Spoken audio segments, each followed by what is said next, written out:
displacement, or seeking opportunities. Today, these same communities celebrate their heritage, showing resilience and tenacity that would be greatly admired in their ancestors. And we will start, of course, with Aspen Pierce, our student body president for David Douglas. Okay, once again, all good news for you guys. Just same as last time and the time before, right now we're really focusing on Scott's Angels. And so we've done miracle minutes in each of our advisories for the past 3 weeks. And basically people donate as much money as they can at that time.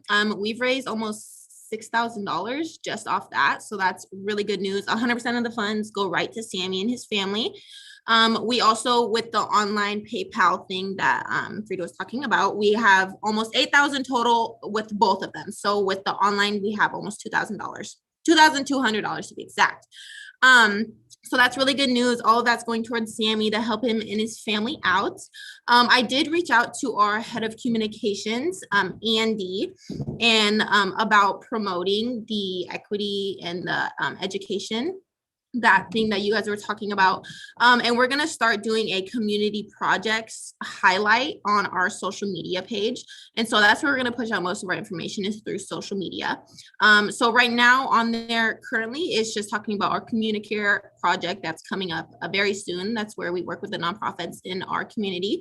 And so very soon I gave them all the information about the curriculum that you guys had mentioned. So I gave him all the information. He's going to be making a post about that very soon. And I let him know that if anybody has any questions about it, they're more than welcome to reach out to me or reach out to any of you guys, because obviously I am the liaison. So if they have any questions, I can ask you guys.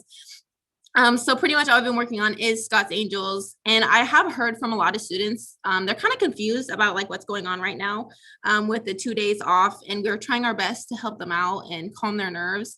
But they were saying, this is from Andy, because people send a lot of questions to the Instagram. He was saying how they feel like everything's kind of rushed and kind of, which obviously things are changing all the time. So it's very reasonable as to why they're feeling like that. But I was thinking maybe like an email to go out saying, yes, everything's happening very fast. Everything is changing. Everyone's sorry about that. But, you know, we're trying our best. Just reassuring them that just because we took 2 days off doesn't mean we're going online. It's just kind of caution, just in case we do have to, because I think a lot of people are confused about that. And we're trying our best to communicate that, but obviously it's really hard. So that's about all I have for new things coming up. Obviously, Dead Week is next week, and then finals. And then first semester is over. I'm so excited. On to the next semester. You guys have any questions about Scott Angels or Communicare or social media or anything like that? Feel free to simply unmute and speak. It's sort of hard for me to facilitate the digital meeting environment, so feel free. I just want to push the online with Scott's Angels to go to their website. The foundation is working in tandem with them. And so I've been monitoring the income, and I'm really quite pleased. It has been, it's over $2,000 that we've received online. So even a small donation of $5 or $10 just adds to it. So We've had a lot of small donations as well as a couple of little larger ones. So it's great. If you haven't done so, you need to get on there and make a donation. And we're also doing our raffle ticket fundraiser right now. And we don't have the numbers as to how many have been sold yet, but there has been a couple people who have bought 100 tickets. So we are selling quite a few tickets. So that's also very good news. That hasn't been added to the total yet. So once that gets added, I'll be able to share with you guys next meeting, if you haven't had heard already how much we have made. Ken, there was a pretty detailed email that went out regarding the decisions that are being made, but I know that a lot of young people don't read email. So I'm wondering, did that also go out through social media as well? Yes, it did, but it was kind of a copy and paste sort of situation. So I can also advocate for a kind of simple version of the entire email, because a lot of students, they'll see a lot of words and they're like, oh, I'm just going to skip it, So I will advocate for a shorter version of the email. Obviously, same information going out, but I will make sure that does get posted again. So would it, like a bullet list be more helpful than paragraph narrative? Bold bullet Yeah. right in their face so they can see it, you know? Exactly. That's what I was going to suggest too, because it's not just kids, it's parents who don't read Mhm. everything. True. Yep. Yeah, sometimes I find it easier to have a frequently asked questions format where people can say, here's my question, or this doesn't, why did you do this? And then to be able to respond directly. So if there are questions that you feel aren't answered in the communication, please let us know, because we could throw one of those up there for sure for the kids. And I know Andy, he has put in if you have any questions, ask here. He puts that on most of our posts. So he is doing a very good job doing that. He didn't say there was any big questions. He didn't communicate any of that to me. So I'm assuming everything he could have answered himself. So Aspen, I'm wondering if I could change the subject. And if you are not prepared to answer this, or if it's just not the right time, just tell me, okay? But I was wondering if you could give a little bit of an update, and it might be somewhere else where it's being navigated. But we're hearing quite a bit about, I think the word is President's Council in kind of a way, and we're very excited about it. I think we've had an invitation in February to come, but I was wondering if you'd be willing to share with all the board members, because it's just an exciting way to get more voice. And then related to that, I have a comment once you're done. Perfect. Yes, the Presidential Council is something our underclassmen came up with. They had an equity design challenge, and they determined that a Presidential Council is something that could help with these problems. So basically what it is as most of you know, we have a ton of clubs at David Douglas High School. And so we compiled a list of kind of our main clubs. Some include Black Student Union, Latino Student Union, Muslim Student Association, our Key Club, NHS, kind of our bigger clubs in our school. And so they're going to have one representative from each of those clubs. And I think it's once every grading period. So once every 6 weeks or so, they're going to come together and meet. And they're going to basically talk about equity challenges that they see within the school, and they're going to come up with possible solutions. And so that's what the underclassmen came up with. They're wanting to start it second semester. It's basically just a way to, and we're going to have a survey form that goes out to students to kind of ask them questions and get their feedback. And then at their meetings, the Presidential Council, at their meetings, they're going to talk about kind of what they were seeing within those results. And I know that they're also asking to have a board member at those meetings, just so there's an even stronger connection between the student body and the school board, more than just the ASB president. Thank you so much, Aspen. Really excited. And then the question I had for you, and this is something you could take back to your team maybe, we had the opportunity today to meet in a bond update, and you might have saw it on the agenda. You know, we've talked about it a little bit, but it does look like we're still tracking for the possibility of a bond going out for a school bond on May 17th during the May 17th election. The board still has some deliberations and conversations, but one of the things we're really interested in and excited about is getting student voice involved in it and student advocacy involved in it, and the student opportunity to navigate that, learn and lead and guide all at the same place. So, you know, we're going to be inviting, having that conversation, but I'm planting that seed for you, because hopefully maybe you can have a conversation. How could you plug in, right? And getting some ideas from you, how that might work. So we can connect, but I just wanted to plant that seed as you hear more about the bond tonight. And our hope is definitely to engage with your leadership team, the entire student body, really. How can they be involved in this process? And I think that the Presidential Council would be an amazing group of kids to help with that bond or get that student input from, because that's the whole purpose behind the committee, is to get more student voice about, you know, issues that people don't necessarily feel are being talked about. Thank you so much. Yes. Oh, also, since it is School Board Appreciation Month, unfortunately, we weren't able to meet in person, but, you know, keep your eyes out. There is some goodies coming to you guys to show our appreciation. Thank you so much. Anyone else have a comment, question for Aspen? Aspen, Donna, yeah. I just wanted to get clarification with the President's Council. Is it a advisory group where they're just offering input, or are they also looking to be an action committee that also is involved in doing? So my understanding is they're going to not only talk about the problems, but that's what this kind of the student input from the surveys is going to give them. But the idea of the committee is to formulate potential ideas and work with the school board and administration to see how those ideas could move forward into action plans. So it's kind of just like, this is like the first step into asking you guys for help. It's awesome. And those of us might remember the presentation around this. I mean, this came from the students themselves, so it's really exciting to see it happen so quickly, and we look forward to hearing more. Thank you. Anyone else? Yeah, one last thing. Well, first of all, thank you so much, Aspen. It sounds like you all are doing amazing work.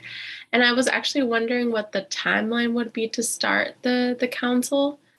Could you remind us again of when They're wanting to start second semester, so coming up really fast. Yeah. Yeah, that's amazing. Thank you. No time like the present. Excellent. Okay, thanks. Well, Aspen, I do want to let you know, and the rest of the board, that we had decided to do a tiny shift on the agenda. We're not changing any of the items, but we are hoping to pull the superintendent's report up in the agenda, because he's going to be talking a lot about, you know, what you just mentioned around closures and what does this all mean, and maybe some of the confusion that you heard or fear that the students are experiencing and the families are also experiencing, to have that addressed sooner in the agenda. So hopefully you can stay for that, but if you can't, we certainly understand. This is being recorded, so you'll have a chance to catch up later. And as always, we thank you for your work and your service. All right, so we're going to have our public comment time now, and it looks like we do have one person who signed up for live testimony, a district parent by the name of Anthony Moretti. I hope I pronounced that correctly. Oh, and it looks like you got moved over, so that's great. You'll just need to unmute to speak, and you're in the meeting. You'll have 3 minutes. Hi. Good evening, school board and others. I'm going to stay on my script here, keep it real simple. I want to thank you for the opportunity to tell our story. So my name is Anthony Moreski, and my family and I have lived here in the David Douglas School District since 2009. My wife, Melissa, and I have 2 amazing children that are now enrolled at the high school. And we have raised them in tandem with the district and some amazing teachers and friends within this system. Our family has been affected by the pandemic in many ways, as everyone has. We are just one story, but are working really hard to adjust our lives as necessary, but continue to try and generate some sense of normalization for our young family. Our family has been, our story is likely typical for this district, but my wife and I just wanted to stress to this board that we understand the difficulty of seeing all of this information and trying to make the right decision about how to proceed forward. Days out of school are just not fun anymore. So canceled school or distant learning included, and our kids have been incredibly vocal in their disappointment in the most recent decision to simply not have school on Thursday and Friday of this week in the efforts to plan for more distance learning. It was deflating for them with all of the expectations on ongoing activities and clubs that they have. The elimination of all extracurricular activities, including my son's 3 different clubs and basketball games last week, was a major blow, especially to my daughter, who really enjoys and thrives in the much needed social interactions when they can happen outside of the brief interactions afforded through normal school days. My wife and I also try to stay active with the David Douglas Softball Association that looks ahead and facilitates the growth of our youth in the district from ages 8 to 14. And due to the limited outdoor field use limitations that were put in place, we have not been able to play softball with our young teams since 2019. And in some cases may mean some of these players have not had the opportunity to enjoy team sports until potentially the age of 12. So we can't be certain of the long-term effects that will have on team building and community engagement in the future, but I know that the new head softball coach is going to appreciate all we can do for those children. The decisions about whether we have school in person or canceling activities to stay in front of the pandemic may be difficult, but my wife and I would like to simply stress that we would appreciate this board advocating for the most localized and limited approaches to these decisions as possible.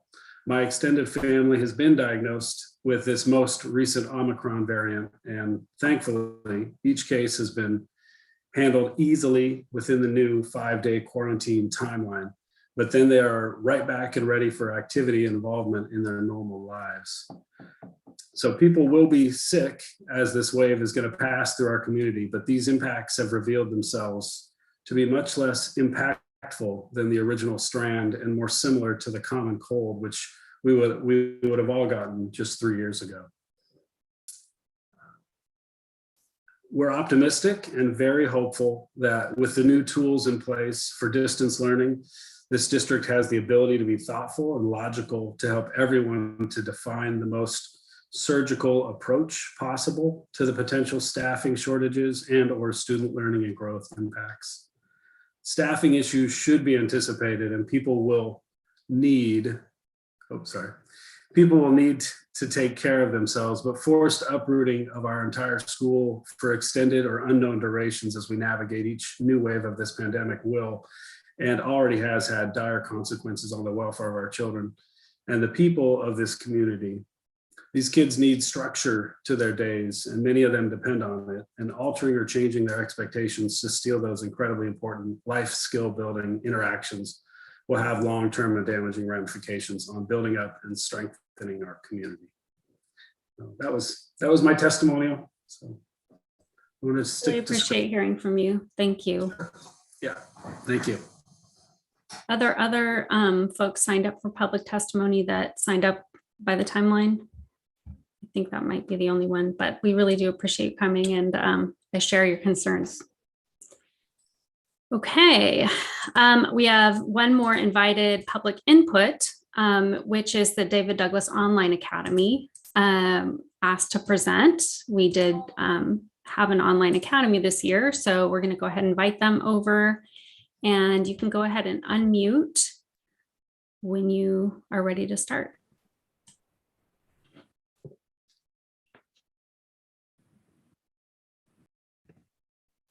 Good evening. I'm Linda Vansel, and I currently serve as the principal of the David Douglas Online Academy, and its inaugural school year this year. It's been a wild ride for many reasons for us, but we're very excited. And Shauna Myers, who is the counselor of our program, is here with me today too to help answer questions or share any insights. But we do have a short video we're going to show you that kind of highlights our program. Does some interviews with some staff and students, and just know that this is a video in progress. This is our first wave of it. It will be refined. We have a lot of really cool things that have happened that we will reflect into a video that we'll eventually post online with the thought of a kind of a recruiting promo video that highlights some of the things we've had in all school assembly. We've had play dates. We've done some other things that are not included in this video that by the time we make this for public purview on our website, that hopefully you've all visited because we have a very active, nice website as well. It will be a little bit altered, but we wanted to give you kind of just a peek into our school this evening. So I'm going to let Richard Contreras get the video started, and then we can answer questions or anything after. Okay, I will get that started.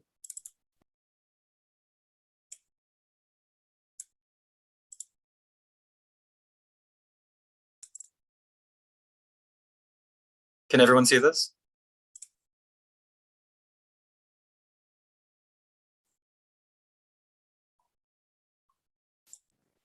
I think we're good, Richard, but it doesn't seem like there's any sound.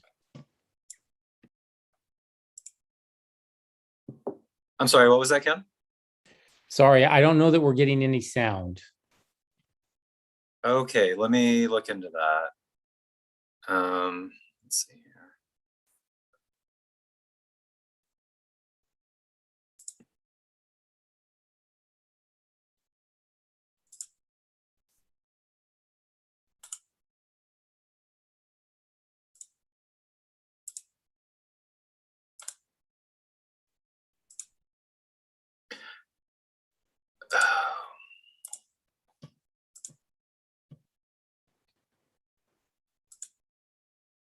I apologize. I'm not sure why the sound is not audible in the video. Let me see what I can figure out shortly and I'll report back. I apologize for that. Why don't you bring us back? I do notice there's a little speaker on the left-hand side of the video. I don't know if that's something that's turned all the way down. It is on. I'm sure you already checked it, but just because, yeah, so it's already up. The speaker's on. Okay. I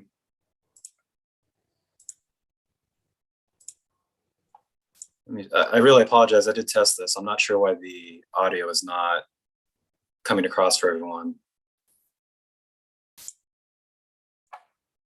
So I can look into it, but unfortunately it would take me a minute to try to Do you want troubleshoot this on the to fly. mute your personal mic and maybe it'll go through it or it won't? I don't know. That's a good thought. Let me try that. I have no idea.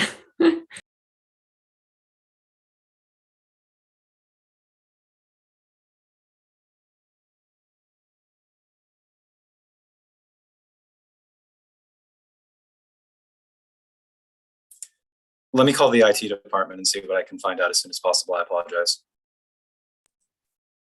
Do you, Principal Vensil and Counselor Myers have an opportunity to stand by a little bit? Can we maybe just hold this spot on the agenda and move and come back? Yeah. Yep. Thank you. I appreciate you hanging with us there.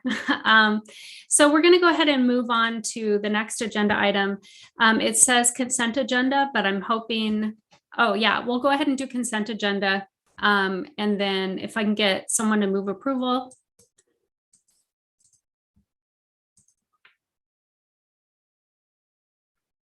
I move approval to the consent agenda. I'll second. All right. Juan moved, Frida seconded. I vote aye. Frida? Aye. Hua? Aye. Gabriella? Hi. Donna? Aye. Aaron? Aye. Andrea? Aye. And I believe that's everyone. So we're going to go ahead and move on to Ken. And Ken, I'm going to ask that you address both the calendar quickly and then your superintendent's report, if that's okay.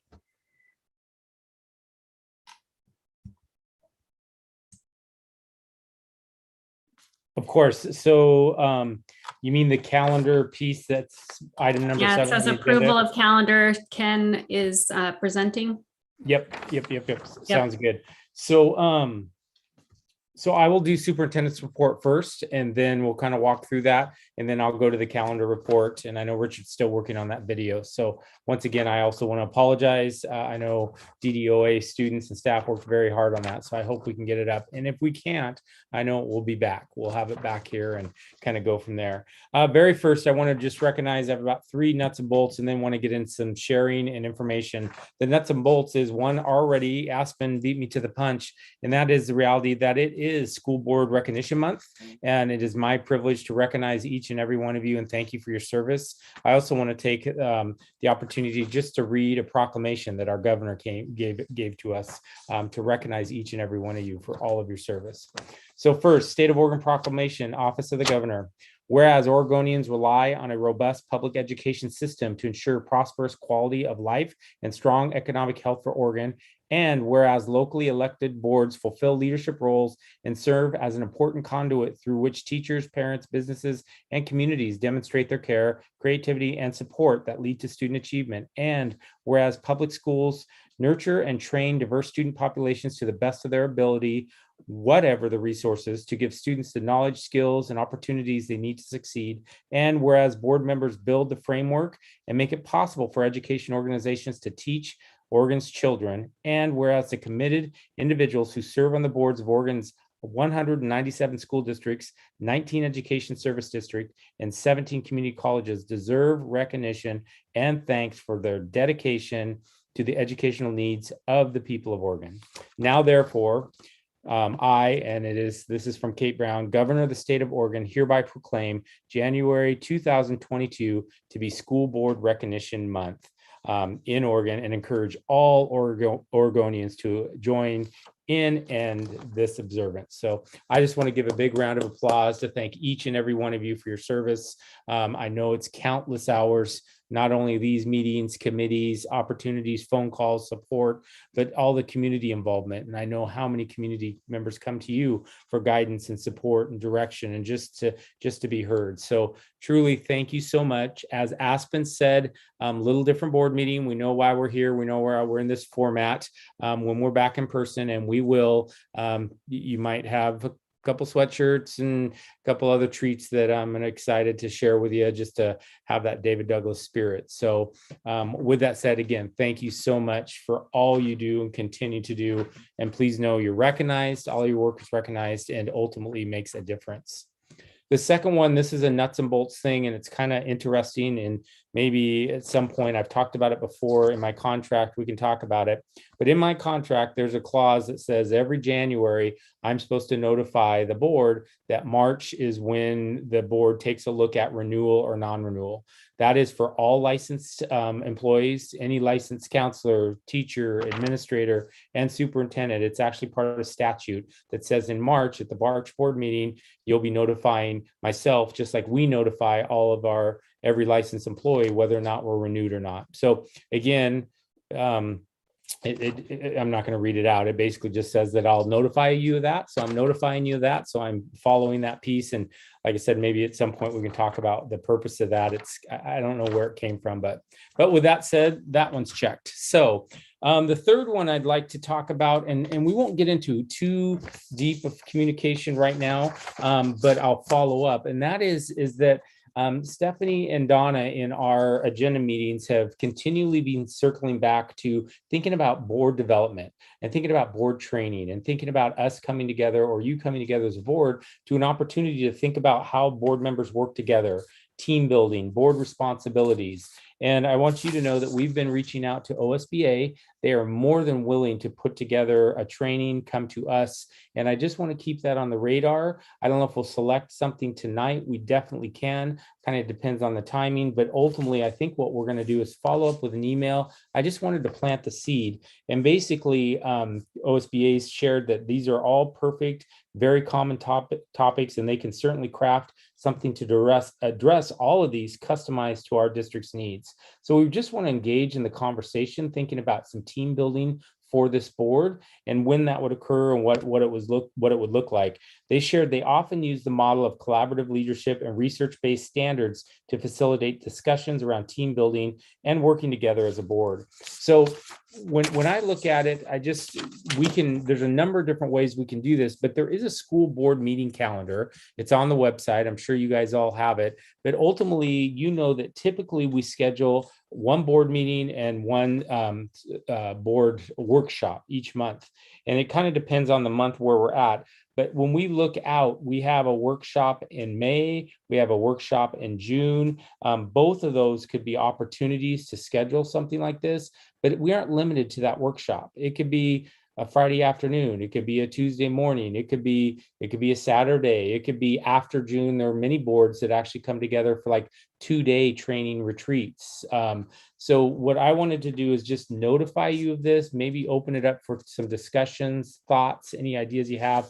And then what I'm thinking is we could follow up with a Google Doc to kind of frame, if we were to have trainings, what would be your preferred method, or what would be your preferred timing to put some sort of training on that. And then with that information, Lori, myself can help with Donna and Stephanie to identify these opportunities, whether it's a board workshop or a different day, a different identified half day, a different evening, whatever it may be. It's really wide open. So I will pause there and just ask, are there any thoughts, comments, anything that just off the top of your heads resonating based on that brief introduction?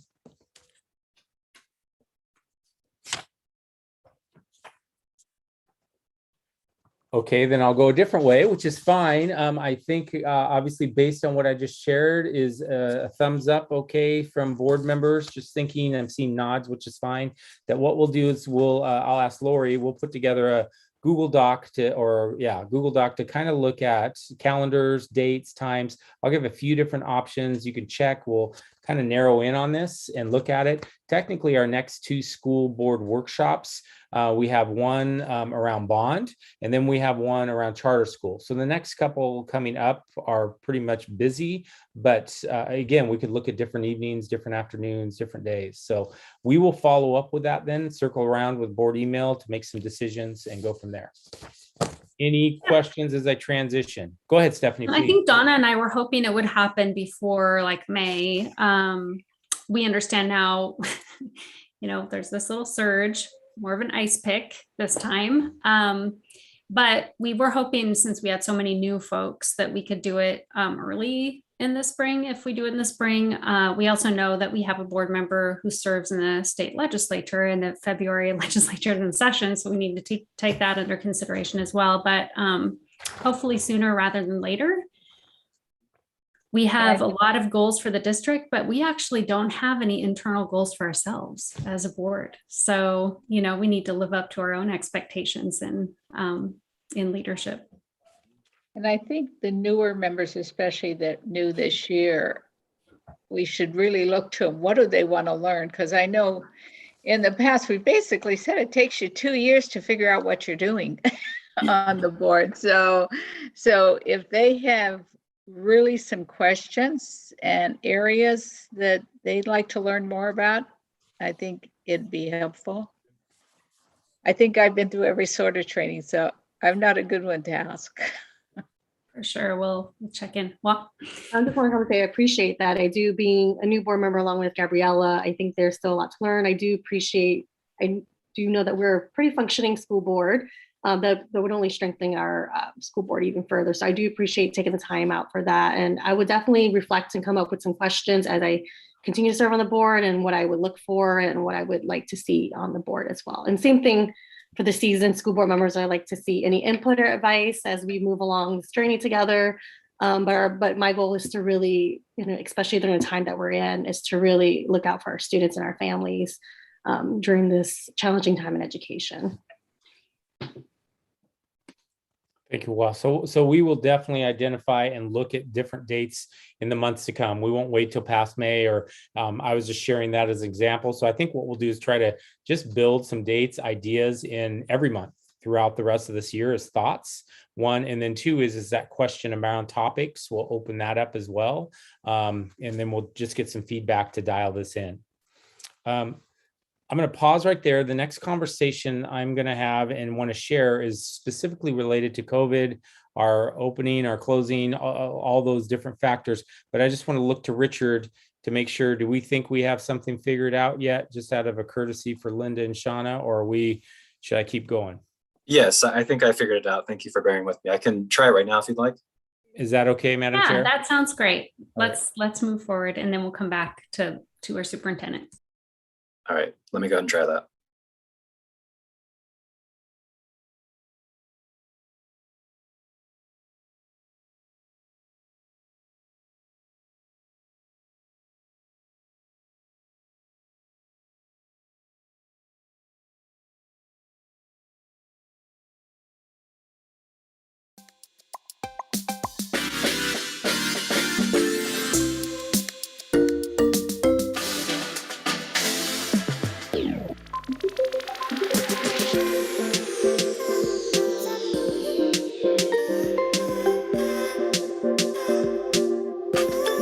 David Douglas Online Academy provides an online option for families. It's a flexible learning program that will work to meet the individual needs of our students. A full-time school counselor is available to support students K-12. Students kindergarten through grade 5 will have live teacher-led instruction daily. Students in grades 6 through 12 work in a much more independent system with daily teacher contact available. Additionally, students can request to take in-person classes and activities at their neighborhood school. Hi, Sarah. Thank you for joining us today. Why did your family choose to join the David Douglas Online Academy? Well, actually, last year I had her in another online academy, and in late spring, I received a letter.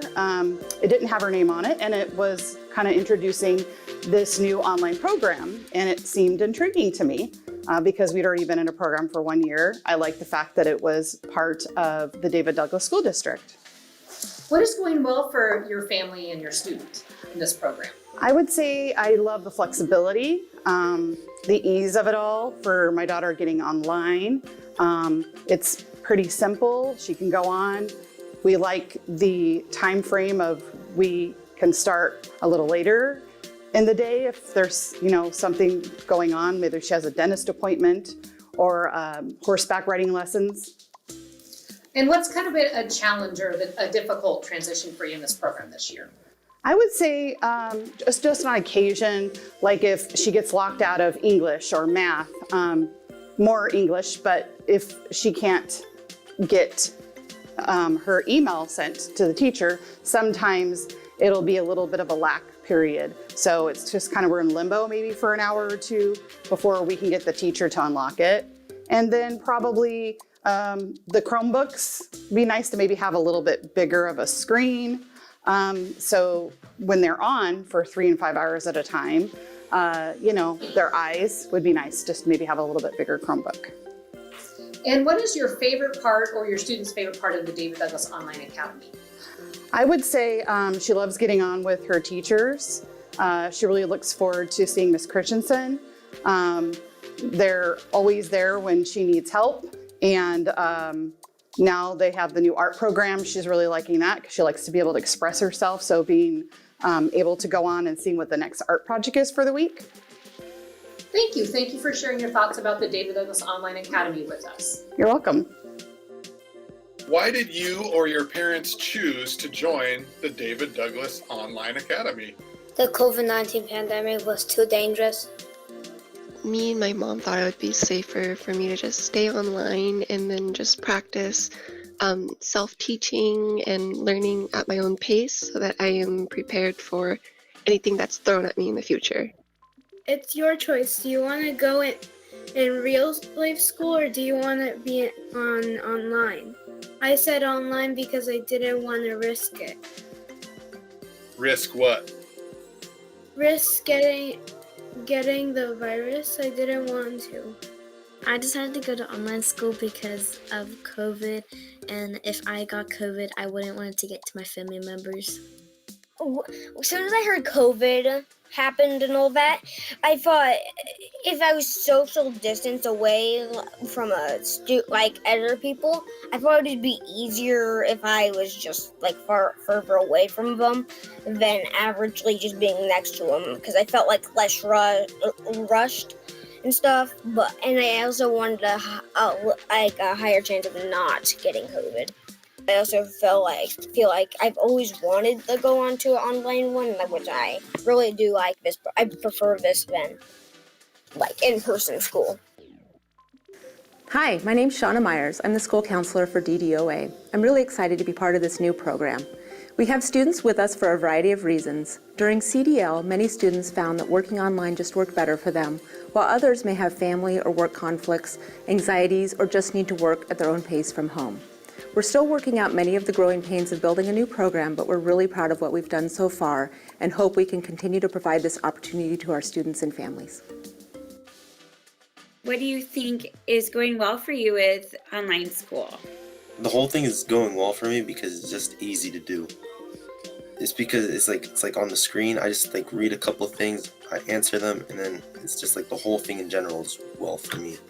Our 15-minute break time, and also when we get to do art. Imagine Learning is really fun and it helped me learn. I feel like I'm doing well in Prodigy. I'm not super sure, but I'm doing well, I guess. I like math, and for me it's like a little easy. But sometimes not too easy, but yeah, I complete it. Even though it's 4 classes, it's kind of difficult, but it's also easy at the same time. And it's just only 4 classes is easy to handle. So my name is Craig Topolsky, and I'm the elective teacher here at DDOA, grades 6 through 12. So a lot of different classes. One of the things that I really enjoy is the fact that I get to interact with a wide range of students in all the elective classes on a daily basis, and that's awesome.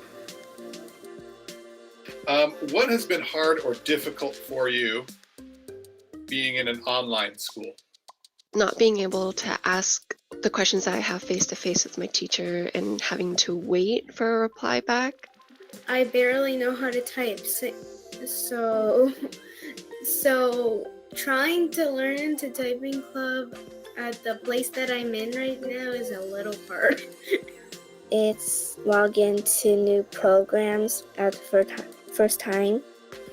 MobiMax and a little bit of math activities. So MobiMax math has been challenging. Yeah, just a little bit. What I feel like might be challenging is sometimes when we just want to get the day over with, but like it's not going over with because the assignments are so long, but it's good they're so long because we're learning. Nice. I like that, your take on it. That's wonderful. Good. My current favorite part of Online Academy is the connection I'm having with my students. I get to connect with them in a different way than I did in person. I get to see their latest Lego creation, a puzzle that they built, their room, their pet that they usually always have sitting right on their lap. Just getting to see a different window into their personal lives than I did previously. Something else that I also find really successful is the lack of bullying, tattletaling, hurt feelings, those little things that were happening in person. Those have kind of gone away online, I've noticed. We have a different sense of community and it feels really positive and uplifting, and there's just not that opportunity for conflict in the same way that there was when we were in person. Something that is going really well with David Douglas Online Academy would be my connection with families. All families chose to be a part of this program. They felt for whatever reason that this was the best place for their child to be, and so that parent communication is really strong, stronger than I've had it in the past. They really take ownership of their kids' learning, and it feels like this partnership that I have really enjoyed. I also really like the flexibility that's given to families. Attendance is great because families can learn from anywhere. Their kids have gone camping, to appointments, to work with them, or just needed a day of a break from school. And being online has really allowed a lot of flexibility for the student and for the families. And I've noticed that that has really made a positive impact in my attendance and overall participation with students. What is your favorite part of class or the favorite part of the Online Academy? The breaks and the math class.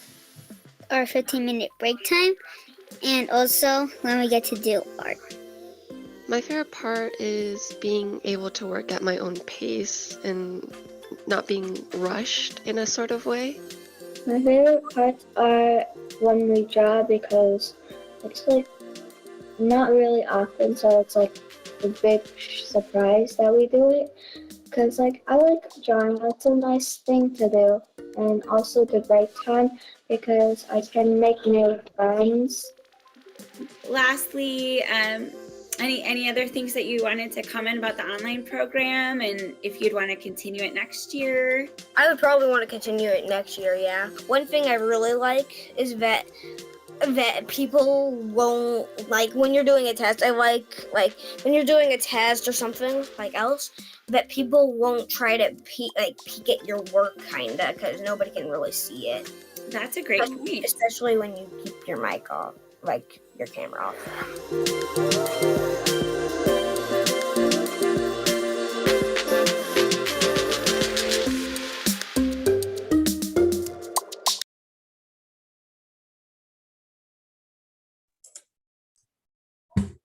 Great, thank you. And we'll turn it back over to you. So you can see, as in-person school, as online school, recess or break time, still one of the kids' most favorite activities, right? No matter what world you teach in, they like those break times. So I don't know if there's any questions. A couple things that were highlighted. They did talk about our art program, and I could share that we found as we got into the Apex curriculum that we're using for grades 6 through 12, the art classes were not really meeting the needs of students. And so we kind of created our own with a Google Classroom, and where kids submit art. And part of our all school assembly we did before winter break, was an art show. So kids' work got to be shown online and they could kind of showcase their work. So as we've learned grade 6 through 12, we've kind of morphed and changed some things as we've learned and gone through the process as we've kind of really delved into these curriculums to see what it's all about. So that art class has been a huge hit that we've kind of developed on our own outside of the Apex world that we put together. So as we're learning, we're trying to adjust and make changes to programming as we hear feedback from students and families. So Shauna, would you like to share anything before I keep talking? Yeah, Linda. I would just say that this experience has been pretty cool because we jumped into it not really knowing what it was going to be exactly. And the demand of students, we didn't know what we were going to get. We thought we would have 200 and we currently have over 400, and we've stayed that high. We've dipped a little bit and then we go right back over 400 again. So we're dealing with a lot more students than we expected, but I feel like we're adjusting constantly, and I feel like we're doing a nice job trying to accommodate the students, just kind of thinking about their needs. And it's a constant brains going, thinking about how we could be better. So the lists and lists of things that we could do later are there. We just need to kind of regroup and refocus and then keep them going. But yeah, more activities for kids, more social engagements, kind of trying to figure out ways that they can connect with one another rather than be so isolated online. So a lot of creative thinking coming. We have come up with several systems that we have in place to capture kids and try to increase engagement, and that we have layers of follow up with families, from email to home visits to phone calls to whatever, just to try to keep not to let anyone fall through the cracks. Because when you don't have them physically in your room to check in every day, that's one of those things that we want to make sure that we're keeping students engaged. So we have several layers of systems we have in place to try to make sure kids' needs are being met and engaging with their education this year. So that's been a huge, I think, piece of our world, is trying to figure out all those pieces to make sure we don't let any kids fall through the cracks this year, since they're not physically with us. So that happens weekly. We do weekly outreach to families multiple times a week on different platforms to make sure their students still engaged. And we do have a newsletter that's sent out to families. We have completed a staff survey with staff input this week, which was I asked for areas of concern, areas that you thought were going well. I will tell you that every staff member said they would love to participate in this next year, which I think speaks a little bit to our success. Every single person wants to return. We are going to do a parent and student survey. We were waiting to get our Youth Truth results first to kind of build on those questions. I don't want to double ask anything of families, so I want to see what those results are first, and then we will be sending out a survey to staff and families to find out, to students and families to find out what we could do better and what they see as the struggles and the benefits of this program. So that is coming once we're able to kind of delve into that Youth Truth data. So, and I have a whole list of things that we're doing, but you probably don't want me to read through all of them tonight. So I can share that all with Superintendent Richardson, and he can pass it all on to you if you're interested. Thank you, Linda. Well, if there's any other questions, Stephanie or others? I've got a couple of questions. Rita and then Donna is what I see. Okay. Part of CDL we was attendance, and since parents and students self-selected, how is attendance going? You want me to take that, Linda? Sure, go ahead. Sure. So attendance is kind of funny in the online program because we have a program where they're logging in for 6 through 12 that is different than K through 5. So K through 5, they're with their teachers can take attendance. And as far as I know, their attendance is pretty good. I don't know if we have the exact rate for the elementary. It's very, very strong. 6 through 12 is completely different because they're in an independent online Apex program. So we can't really track their attendance through the logins there. And we, according to what I understand, is we have to have a two-way communication to be counted as present. So what we do is every morning I send out a Google Doc to the kids through their email, and it asks them a series of questions. And I've kind of structured it so that I'm doing a scaling question, checking on how they're doing, checking on their motivation, how they're feeling, I ask them kind of a fun question, and then I'll ask them an open-ended question and provide a place for them to ask me any questions or have any concerns that I check every day and respond to every day. So with that, we take the attendance based on the responses of the email. And then what we do is at the end of each week, we look at that document and see who hasn't responded. And that creates like our five-day absences, 7-day absences, and 10-day absences who we're reaching out to each week. So I don't have the specific numbers, but our lists are shrinking in the numbers of who we're calling each week. So I'm hopeful that our outreach is making that difference. But the upper grade kids are doing work. I know it's at their own pace, but they're doing and work. the attendance and the work piece are two separate things in this program. So the attendance can be really high and they can be doing nothing online, but it still counts as present. So that's our second piece of our engagement, is that we check their Apex progress. And then we have a second list that we're checking every week to kind of check on progress and trying to prod them and get them moving along. But there's a handful of kids that are doing very little. There are a handful of kids that are flying through everything. And then the majority are just kind of right in the middle, kind of progressing along as they should be. Yeah. And the other question is, I know when it was set up, and a lot of people, because of COVID, put their kids in it. And I do know someone who was hoping her child's second semester when the split happened, because they had to stay till the split, and she got her son vaccinated about going back. Now let's ignore Omicron. But how are you handling that for kids that want to make the transition back in person? Is there some way they have to let you know, or whatever the case may be? Everyone that leaves the program to return has to have an exit process.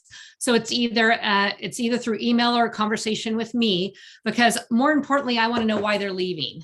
Are we doing something wrong? Is there something we can do better? Where we can improve? So if they're returning to in person, there's a process where we go through questions asking, is there anything we could have done better, different? I will tell you, 99% of them have been very happy with the teachers and the program. It's more, they just want that in-person experience. And it was a COVID scare initially. And that's why we doubled in enrollment literally in a week and a half. We were like 200 kids, and then admin in-service week in August, then we were 400. And then we scrambled to add staff, and it was kind of this whirlwind opening to the year, which was a little insane. And then, so some of those families definitely are here because of COVID. And when they feel comfortable, they will put their kids back in in-person school. And Superintendent Richardson and I have talked about that. I feel those kids probably need in-person. And so we want to encourage that.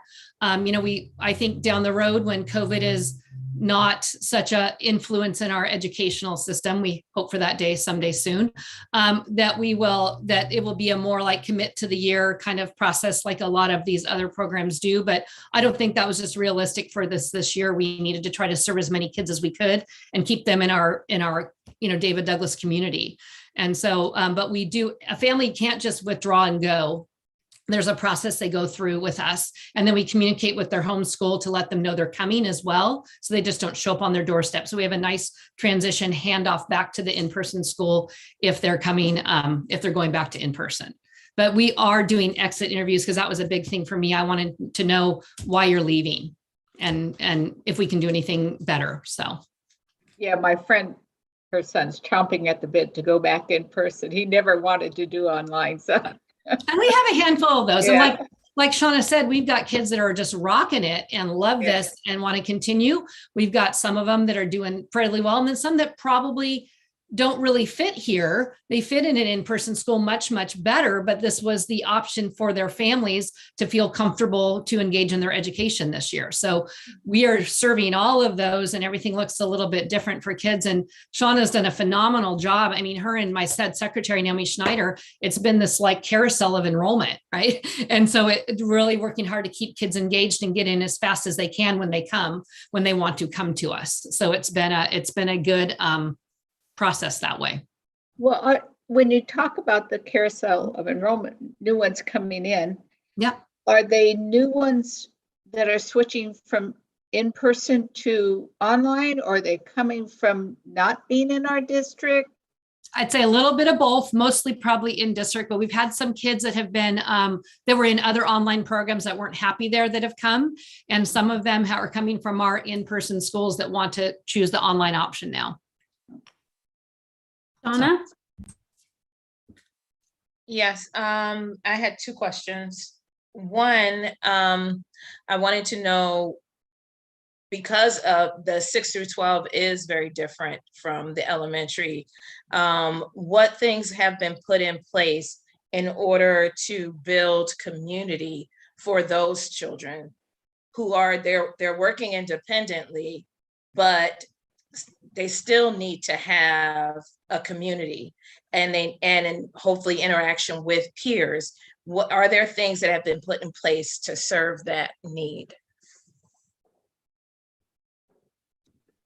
That is not the best attempt, and I'll just be real honest, would have been our all school assembly. That is on our list. Sean and I have talked about that and different things that we want to do, but we haven't been able to get there yet. And we realize that that needs to happen. And we've heard that from kids. And actually, Shauna every Friday sends an email to students, and I think parents get it too, but she could speak to that a little bit better. But it kind of outlines the week, anything that they need to know that's coming up, like days off school, just different things that are coming along the way.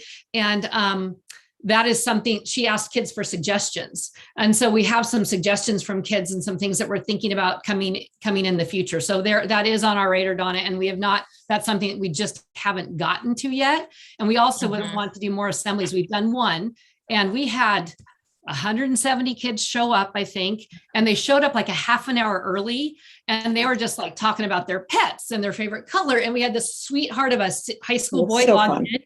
And he was organizing these kids, and he was calling on them in order to share. I mean, it was the coolest thing to watch, to be a part of. And we just sat back and let him go for it. And then when the assembly started, I took over. But that just showed us that the need that kids are kind of thirsting for that. So we definitely were talking about a monthly school assembly or a monthly gathering like that online, as well as the other things that we know. And Shauna could probably share some of the ideas that the kids came up with, because she's been kind of the brainstorming brain behind this. And one of the things, when I send out this daily email to the kids, the Google Doc, I like to put some fun questions on there. And so I generally ask them questions about what they like or what they don't like, or what their pets' names are, or just something kind of fun to get to know them. So I've got these lists of things about kids that I like to read through, and I try to respond to anything that sounds kind of different or fun to make a connection with the kids. So I know they're not seeing each other, but I'm really encouraging them to try to get to the classrooms to see the teachers, because the teachers, when they get more than one kid visiting them in their office hours, they can build a little bit of community, and the teachers are craving that too. And also to visit with me, to kind of ask me questions, get to know me. We're kind of doing a lot of back and forth about their hamster or their animals or what's going on, and they like to share. One of the questions that I put out to the kids in the Google Doc was, what would they like for some building of this? The same question that you asked us, Donna. The things they came up with is they'd like some lunch meetings where they can meet up with friends, some games or reward systems. They talked about like a talent show or doing a video news. And all of the things that came together kind of sparked this idea of having like a student leadership, which I think is where we need to go. So we're getting there, but we've kind of been scrambling, as to be honest, of keeping all the kids enrolled, engaged in the right classes, checking transcripts, making sure that we're not making too many mistakes. That now that we can kind of get that under control, we need to move to the next level and start engaging the kids. Yes. So that's definitely where we need to go with it. Awesome. And my second question was, are there any lessons that you have learned this year that might be helpful for in-person instruction? Are there things that the online academy has seen and actually gotten right and done well that you've thought, wow, if we could have done this in the classroom, that would have been great? I think flexibility is huge. I'm realizing how kids are all in different places. They need breaks. I notice that some kids will kind of drop off for a little bit, and they'll appear on my list of haven't been engaged for a while, and I'll call them and they'll go, oh yeah, I just had a bad week. I was dealing with some stuff, and now I'm getting it together again and I'm coming back. And so it's not that they disengaged and they're gone. It's just that they needed a little moment, and they have a little slump, and then we have to be a little more forgiving in getting them back from their slump. And then when they come back, to get them re-engaged and get them moving again, and be in a place where it counts to move forward, rather than in a hole that now you're too far in the hole to come out of it. And I think that flexibility is huge with our kids, of what they're going through, and just kind of kids are working more now. They're doing other things outside of school. They're taking care of siblings. Life has changed a lot. And I think that's really valuable to remember as we're meeting with the kids. That's great. Thank you so much. Mm-hmm. Other board members? Aaron. Hey, thanks for everything that you're doing. One thing I like about the online school idea is that you're creating sort of a template for us if we're forced back into CDL. Maybe we can learn some of the lessons that you've been kind of picking up on this hard fought, way over the last year. I was kind of curious, the video mentioned that one of the upsides of the online school is you don't have as many issues with bullying or personality conflicts with students. But I'm also wondering what are some of the things that you've come up with to help kids with their social emotional development, since they're not getting that face-to-face engagement in the classroom, or is that somewhere that you're really innovating right now or working on innovating? Well, I can speak to the elementary kids. The K-5 are still getting that within their classroom setting with their teachers. They build those lessons in. So very similar, the curriculum that is being delivered in building is what we're delivering online via the classroom environment. And they do have, since they do have that face-to-face instruction and community building time, and all the teachers have kind of built that into, and you'll hear the break when the kids are talking about the break in the video, and that's the time when I get to kind of hang out with my friends. So the teacher will leave the break room open and the kids can visit. The teachers, they're listening. So they're making sure that, they hear what's going on, but the kids are kind of getting that down social time together. And I think, but we do have the formal same health lessons and social emotional lessons going on K-5 that the kids are getting delivered regularly. We do have all the students that are taking, and Shauna will probably piggyback on this, the health, social, emotional pieces of every student in middle school is getting a health type social emotional class. So it's not with peers necessarily, but it is that curriculum is getting delivered. And then Shauna can talk about kind of some of the resources that she's sharing with some of the older kids, I think, too. Yeah, and in my newsletter that I send out on Fridays, I generally try to include something, not every week, but something about social emotional connections, places to go, to call, those types of things. But to be honest, as a counselor, this is a worry spot, because there's so many kids that aren't connecting face-to-face or online verbally. They're just doing the online work, they're progressing through, and they're not raising any red flags. But getting kids to meet and to turn on their video is hard. They do not want to do it. And I set up meetings, and I'm stood up a lot, but I set up another meeting and I wait and I set up another meeting. But I met with a girl this morning who we'd scheduled 5 meetings, and she finally showed up today. I was like, I gotcha. So I think it's persistence. And I think that's going to be a huge learning piece of this, of how to get kids engaged and comfortable. And I don't know if next year it's like, maybe we need to do an orientation, and that's part of the requirement that we need to meet face-to-face initially. So at least we get rid of that kind of scary piece of turning on your camera, but it's hard. That is going to be a hard piece of getting kids engaged and being social, for sure. I appreciate that. Thank you. I'd love to hear about anything that any solutions y'all come up with. I think it'd be great to broaden that to the greater school ecosystem. I know I talked to my boys this week about the possibility of going back into CDL at some point. And that's one of the big things they said they'd be missing, is just being around their friends, I think when we can gather more regularly, when we did our 4th grade play date that we did it before break, that was huge. And the kids that came had a fabulous time. And I think making more of those things regular, the teachers are chomping at the bit. They want to do it. My teachers want to do it, and they want the kids there. It's just, now we're in a world where we're not doing that again. And we just kind of started it right before break. So hopefully if this spike passes, we'll be able to get that happening again, because it was fun for me. We were playing Foursquare and running around on the playground at North Palhurst, and, they were just having a great time, and they were thriving. And so I think that that's something we could build in regularly into this program once we get to a point where we can all do that without, having 15 layers of protection, where we've talked about field trips, meeting different locations and different things we could possibly do as a school when we can kind of get over this hump of COVID. So I have a question. When we were, as a board, first envisioning the online academy, one of the reasons why I thought it was a good idea, among the many that the families told us, was the opportunity to tap into the David Douglas electives, and that it would be a way for folks to have a connection with schools, or have electives. Is that something that's happening? Can you speak to that a little? Yeah, for sure. We have probably, I want to say 15 students that are taking electives at their home school, 6 through 12. I don't know of any elementary yet. I talked to a family that wanted to have their elementary students start maybe taking PE. And so we're kind of exploring that and want to make that happen.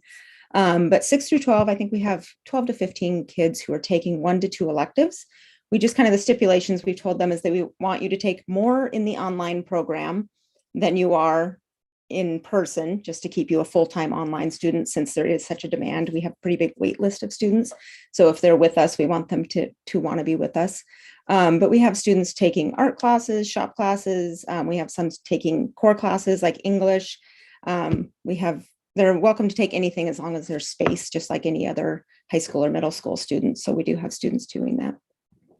We did have 2 students participate in outdoor school this fall too. 2 of my 6th graders did outdoor school at Ron Russell and I just worked with the Ron Russell principal to make that happen, and it went great and they had a great time. So we're accessing those kind of things as well, and not just classes. And the home principals have been fantastic to work with to make this happen, to facilitate it. So I'm wondering if I could ask one more question.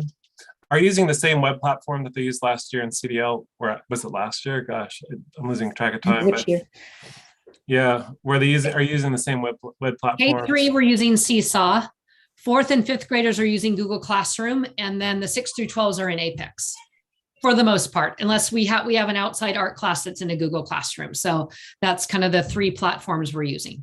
Are they working fairly well?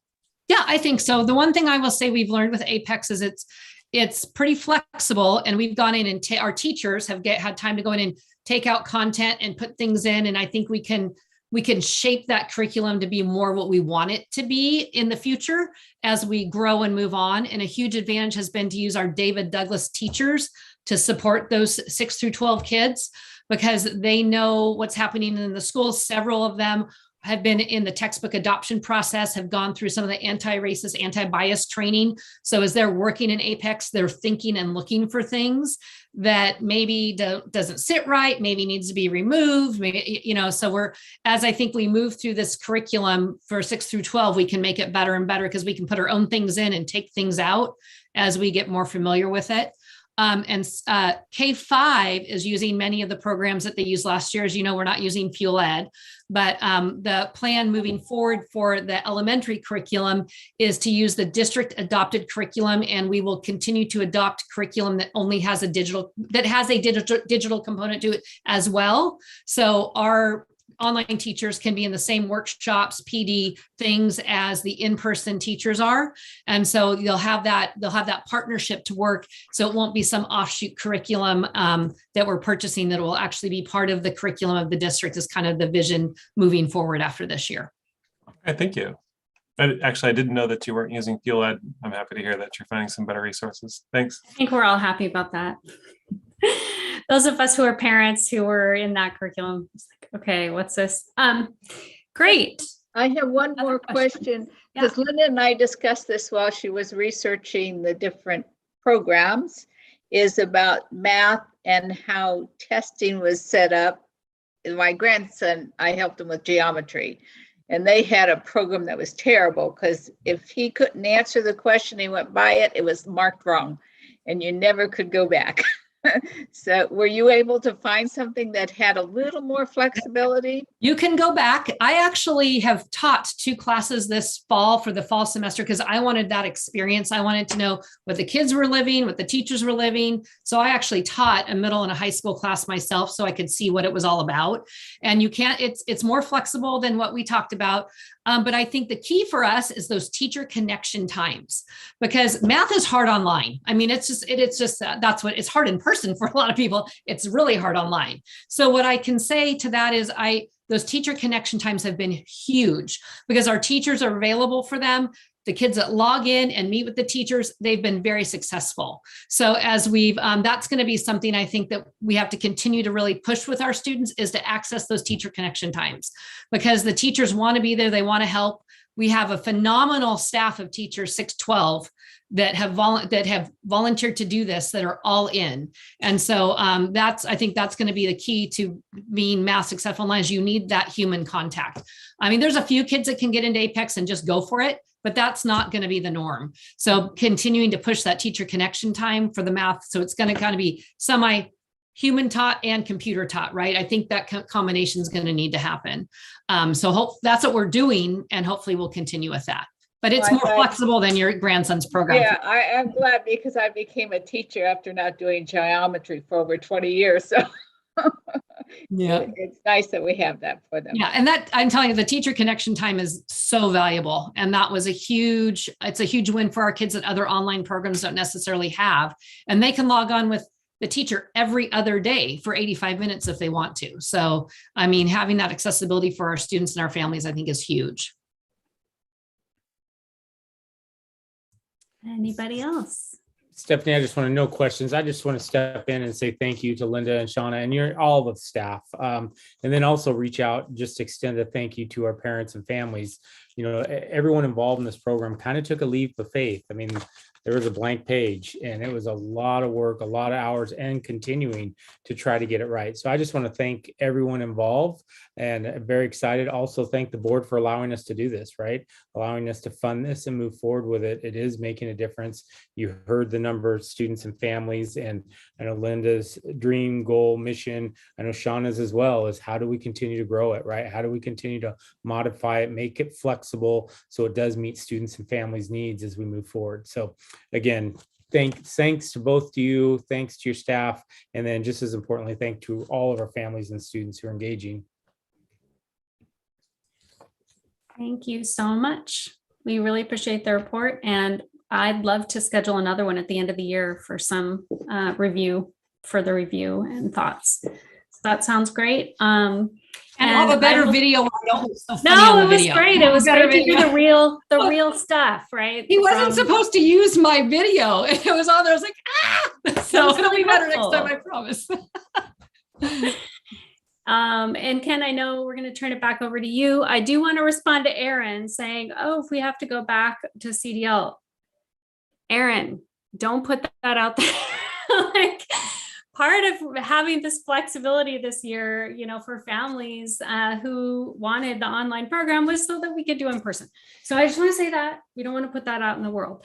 But that being said, we will turn it back to Ken, and thank you so much, Linda and Shauna and all the families. Go Pixels. Go Pixels, thank you. So transitioning back into my superintendent's report, the last few minutes here, wanted to focus on, nice, I like it, Linda, I like it. Focus in on kind of where we're at today, and more specifically, the communication that's been going out daily for about the last 3 days, and give a little bit of background, a little bit of explanation about why we're closed today, why we're closed tomorrow, and what that looks like moving forward in our district. I also just want to share, I've got notification today, North Clackamas is closed tomorrow, Centennial is closed tomorrow, Reynolds is closed tomorrow and Tuesday, Portland obviously added more schools. So it's just sad. It's sad that we're here. We know none of us want to be here. I want to clarify that right up the front. Where this all started is we've had the opportunity since we returned from winter break, as we transitioned in, to get kids back in schools and transitioning in after break. As we were doing that, we know Omicron has been growing, right? We know the numbers have been going up, and we were tracking that, and we were meeting with principals, and we were connecting, and we were listening, and we started to get to a point where there was a critical mass. And before I share that critical mass, I just want to share the week of 1-2, we get annual or weekly reports, and we know COVID, we had somewhere around about 18 cases for our adults, for our staff. Within a 1 week period, that went to 80. And we will get another one at the beginning of next week that shows us, and I'll share a little bit more data that kind of shows that unfortunately it's going to continue to increase.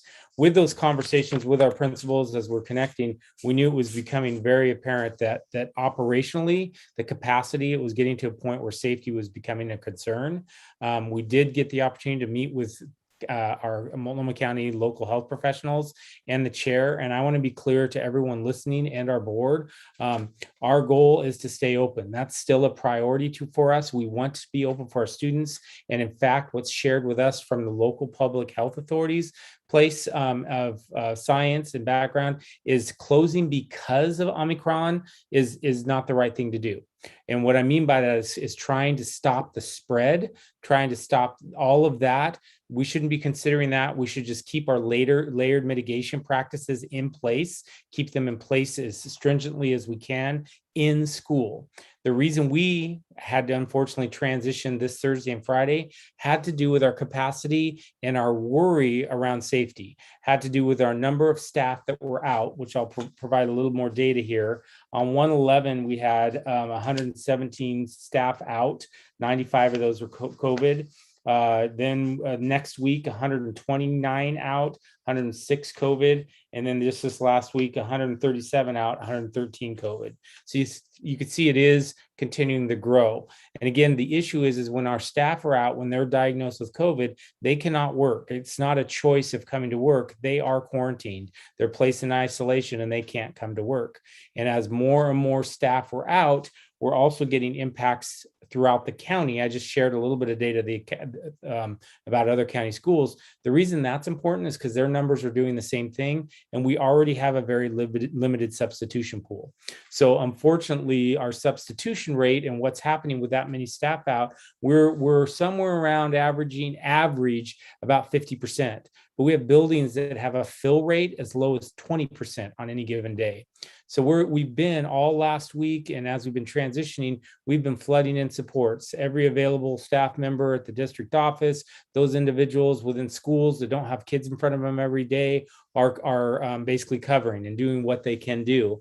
Unfortunately, again, we're getting to the point as that grows and others it starts to take a toll on people. We knew that we were running into a critical mass. This week, we sat down with our principals and started talking about that, having conversations. And that's where we came to the conclusion that we were going to take a proactive approach to look at these 2 days to prepare for online learning, because we have a commitment for 2 days of training, prep time, opportunity for our staff to get ready and do everything we can. With that said, we did that knowing and wondering if this happens, if it continues to grow, if we find that there are buildings in which we unfortunately cannot keep open due to staffing shortages, we're ready. We're ready to pivot. We're ready to make that happen. We've been working on technology roll-up plans. We've been working on hotspots. We've been working on how we're going to make it all happen as we move forward. Again, with all that said, our priority is to stay open. We're going to do everything we can to continue to stay open and hope that this disease and this variant maybe has reached a level that it doesn't impact us more. But I'll share a little bit more what the science is saying and what they're telling us around that.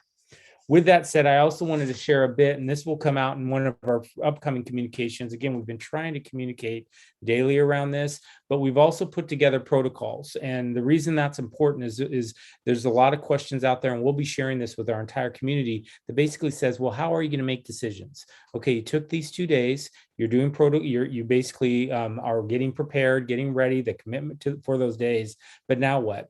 And we sat down this week and looked at all the different data in front of us to try to make a determination what's helpful. And we did put together a sheet that we've already shared with our principals. We'll be sharing with our staff. I actually reviewed it with our David Douglas DDA president, and we will with our community as well, because we do want transparency.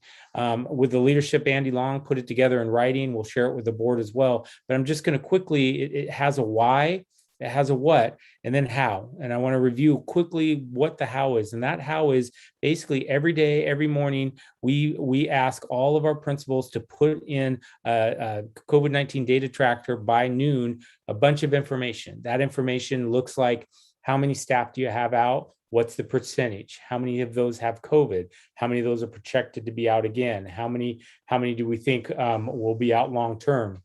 Then we also ask the substitution fill rate. What is the fill rate and where are we at? What are the nature of those positions, right? Because some positions are easier to fill than others, to be quite honest. So thinking about the nature of those positions. And then we're looking at staff attendances, or not staff, student attendance as well. So each morning we ask our administrators to put that data together from the building level. It's due at noon every day. Then through HR, we have the same data. We're kind of triangulating this data in which it has to do with staff attendance. So we're basically asking for what does attendance look like, what's reported to HR with staff out, and then finally, what's the fill rate? Looking at our substituted fill rate daily, every morning, where are we at? What does that look like? And then we monitor each of that data as well as the student attendance and try to look at it to say, okay, are we getting to a point where we feel like it's unsafe? Based on that, we looked at it, we've been kind of massaging it, and we came to our understanding that we believe the threshold somewhere between 20 and 25% of our staff out on any given day, it gets to pretty close to unsafe, right? Has to do with some of the unfill rate as well, because again, technically, if we have 20% out, but we have 100% fill rate, we're probably okay. But the issue is that big unfill rate. So with that said, each day we're looking for that 20%. And if we're within that 20%, if we're above that 20%, that's when we reach out to our principal and have the conversation about, okay, this is the data we're seeing. This is what it looks like. This is how much is COVID. So we know it's going to continue. What are our projections? And we kind of put that all together. Then we talk about the safety piece. And after we talk about the safety piece, we make a decision. And that's where, Aaron, unfortunately, you talked about, and I apologize, Stephanie, I'm going to put it out there. But as we go through all those processes and those protocols, if we feel like it's unsafe, we will unfortunately need to make the decision to go into a temporary online learning, or CDL, if you want to call it that. Our intention is that's all temporary. Our intention is that we do that temporary until staff are back and we can get back in person and move through. Our hope is, in the next 2 weeks, the science telling us by mid-February at the latest, this spike is going to spike and be done, go out very fast as well. I'm not a scientist, I don't know, but following the previous countries that's gone through this, it seems like there's a lot of confidence there. So we're truly hoping we can keep all of our students in school through the remaining 2 to 3 weeks through January into February a little bit. But we do know that based on this data, based on the concerns, based on the numbers, it may be a possibility that we have to transition. With that said, we did communicate yesterday that we are transitioning with one elementary school. And specifically, some of the data I'll just share as modeling, we went through this. They specifically had 23.5 staff out, right? Projected staff out. They had a projection of more coming. They also only had a 40% fill rate with their subs. And unfortunately, not only were 23.5% of their staff out, many of those were specialists. And if specialists are out, many times our specialists are able to cover, our TOSAs are able to cover. And with them out, we basically had a bigger gap. On top of that, we also know that our student attendance rate, we had 40% of our students not attending as well.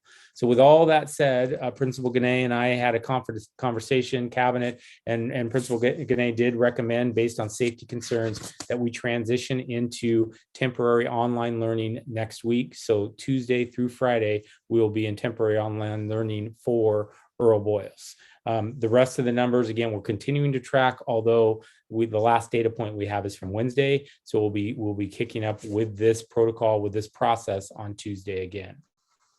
I do want to, as we kind of transition here and I open up to questions, I just want to recognize that this is a hardship. This isn't just here's the numbers and go and done. This is not a place we want to be. And I want to thank our community for their flexibility, their patience, and also apologize for the impact that this has on our community's families. And we have definitely received emails, communication. We had testimony tonight, really asking us, pleading with us to take this as a last resort, making sure that we're hearing all families. We also have emails on the other side saying, thank you. I was feeling very uncomfortable. And I think having a process in place, knowing. So, it's kind of trying to navigate and meet our families where they're at. But I do know this is significant. And again, I want to apologize to our entire community. And I truly hope that we can navigate this throughout the rest of the coming weeks to where we do not have to transition for any other schools. I can tell you, I don't believe our staff want to transition either. It is traumatic. We've been there. And I think for the most part, they want to stay open and do what they can do. We also, I just want to be clear, we've kind of worked on and done some things around champions through Mary Pearson and her leadership. We've champions within the schools where they're at. It doesn't add a lot, but it does add a little bit, that they've committed to be open full days. I also know, I think they're communicating and working with Earl Boyles right now to provide more opportunity with daycare next week. I don't know if that's quite ironed out yet, but we're in the conversation place and trying to make that happen. And then finally, meals are going. We're feeding meals both today and tomorrow. And then finally, for Earl Boyles, all next week, we'll be feeding meals and kind of processing. That's a real snapshot. I know we're running a little bit late on time here, and we have some guests from an architect firm and community members, part of the bond committee.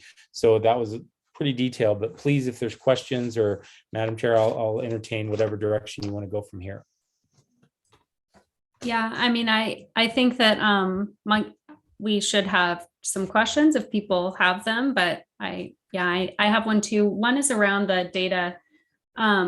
I understand sort of the triggering of the off ramp or the on ramp to online for temporary distance learning. But what's the off ramp? Is it when you get back up, those 20%? And then also just the fact that there are these new 5-day quarantine as opposed to 10-day.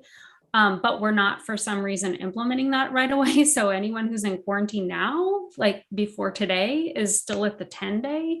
So like, how does that intersect the off ramp of distance learning and then, the quarantine? Yeah. So first we are, because there was some confusion, I believe, in a couple different communications, we are setting a date. So for Earl Boyles, for example, we're going Tuesday for Friday. That's the date. And then that's, we're planning on the Monday after to come. We did decide as a district that we weren't going to go day to day. We weren't going to try to manage, you're out today, you're in today, you're out today. Based on the numbers and based on knowing how many of those are COVID, we know that many of them have at least a 5-day window. So we're kind of looking at that, 3 to 5 days, depending. There won't be just one day. Our intention is the off ramp would be that you're under that 20% threshold. And again, if we're at 20%, yet we have subs, which we are working hard to basically provide opportunities for our classified staff to sub, which has been amazing in some of our buildings. There's some of our buildings that the numbers won't get there because of their fill rate, right? So the reality, there are different things we're putting in place to help with that. But I think it would be just the exact reverse, Stephanie. We'd look at, okay, are we below that 20%? And how's that fill rate going? And where are we at with COVID cases? Do we have those 5 days built in? And have we gotten down where, well, we don't have new cases. We have these that only have 2 days left, kind of looking at it. And then the second piece is, you are absolutely correct. CDC changed the requirements around for isolation and basically made that 5 days. We have implemented that as a county, our school district, starting Wednesday. It's county-wide. We were waiting for Multnomah County. Basically, any change that comes from CDC, it doesn't happen overnight, right? There's processes that go in place, but as of Wednesday, the decision was made, we can move forward. We communicated with our principals that day, and today we had communication went out to our entire district that we are planning to implement the 5-day isolation and quarantine and move forward. What you're referring to, Stephanie, which we're pushing pretty hard on this, is basically they've communicated there's got to be a cutoff date. So that cutoff day is Tuesday. So if anyone basically is diagnosed with COVID-19 after Tuesday, we can implement the 5-day rule. If anyone that was diagnosed before Tuesday, so Monday or before, we're still under the 10-day rule, kind of 10 to 8 day, depending on how we do things. So ultimately, that's something that the county is basically communicating, hey, we have to have a date just to cut and transition. Our argument and what we've been communicating, and actually last night I had the opportunity to talk with the Multnomah ESD superintendent about it, is we're communicating, no, if you're in the queue, you're in the queue. And if you have 5 days, you have 5 days. It shouldn't, the disease hasn't changed. Is there any way we can I understand typically you have to have dates to look at, but in this case, if you're in the queue and we can document days, can't we document those days and look at it? And right now they're not real open to that, but we are pushing. The second piece that's coming is that we will get documentation, it's just not out yet, is a change to contact tracing and a change to how we navigate that process. That also has been changed at CDC. The county's talking about it. It is my understanding they even drafted a letter for us to use. They just haven't released it to us yet. It's currently now our LPHA, so Multnomah County Health, is working with OHA kind of to dial it in, is my understanding. I'm going to pause there just because you asked that question, Stephanie, and Mary has been so influential in this process and learning and helping us. Mary, is there anything I missed or said wrong or anything you'd like to add? No, I think you covered it very well. I would just say that those changes that the superintendent just outlined are going to make a big difference on staffing. So, for example, with contact tracing, if we no longer have to quarantine close contacts, that's going to cut down on a lot of students and staff who might have to be in quarantine because they were a close contact. And just that 5 days is it's just so much, such a shorter period of time that that's going to help us tremendously. Aaron, you had your hand up. Yeah. Next. Thanks, Stephanie. One of the big challenges we had a couple years back was just not getting a lot of a heads up when we need to pivot into a situation where we'd have to have either daycare or someone watching the kids at home. And I got to say, I was a little bit frustrated this week that the decision to close the school didn't give parents more time to find daycare or find accommodations for their kids who weren't going to be in the classroom. So I'm wondering if we do end up closing schools. I've seen, I think you said that Earl Boyles had a good 6-day lead up and until they transitioned into a temporary CDL situation.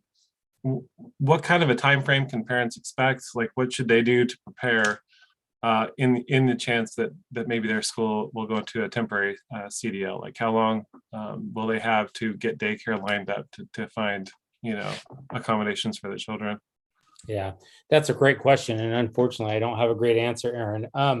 And I'll tell you that specifically, I understand that frustration and I will own that. And but I'll also say on the other hand, we intentionally as a district actually made that determination Thursday. Many of our neighboring districts made a determination tonight for tomorrow. So I'm not trying to compare. I'm just trying to say that we did think about that. We tried to think about that. And that's why we went out on Tuesday. And actually the data has changed daily. The hard part where we're at now and what we've sent to our families and the communications, Aaron, is it could pivot overnight. It could pivot during the day, right? We could get notification. Let's say we have a school that's kind of humming along, let's say 16%, right? Just somewhere making these numbers up and their fill rates kind of above 50%. And we're able to support with our work, us, TOSAs, et cetera. And then in one day, we literally could have 6 to 8 staff members all of a sudden say, wow, I just found out I have COVID and there's no way. So unfortunately, it could happen overnight if we don't have the support and the fill rate to help with substitutes. The other piece that's a district-wide, so we're trying to do it building by building because we do know some buildings have more subs available. And based on that, they're in a better position. But the universal, and we kind of brought it up a little bit, has to do transportation. We are on a shoestring. We're thin right now with our transportation. And if this variant hits, I don't know how it hits, will hit. It already has hit our community, but it hits our transportation department. That could be a district game changer. And then food service as well. Although food service is assigned by buildings, if there's a big hit with food service, we could have problems because they're already covering and kind of bridging and covering and subbing to make it happen. So back to the communication, Aaron, what we could do, we talked about this a little bit, is trying to get some sort of dashboard up that shows, or, having principals when we're growing. Look, we went from 11% to 16%. Now we're up to 18%. Now we're up to, our fill rate was 60%. Now it's 40%. And we can try to get some of that data by school so people can be thinking about it. But the communication that we sent out through Dan's office was really, please be trying to prepare and have some pieces in place because it could literally happen overnight, unfortunately. I think that's actually helpful to just to know that parents need to be ready, and that there might not be a lot of notice. So I appreciate that answer. I remember during CDL, and I don't know if I'm misremembering this, that Champions had a program that was helping parents with daycare. Like I said, I could completely be misremembering this. Are there any sort of supports around daycare through the school system for this situation in general? Yeah, so we have champions in some of our schools right now, and they have committed to trying to do full days where they can. And then for Earl Boyles, they're trying to come and basically be a full day daycare as well. It's not unlimited. It has to do with the people that are already connected. They might have a few open slots. But the unfortunate part is they're communicating with us kind of the same thing we're communicating, that they want to make it happen. They want to be there and be good partners and for the families, but their staffing concerns are basically the same type of thing.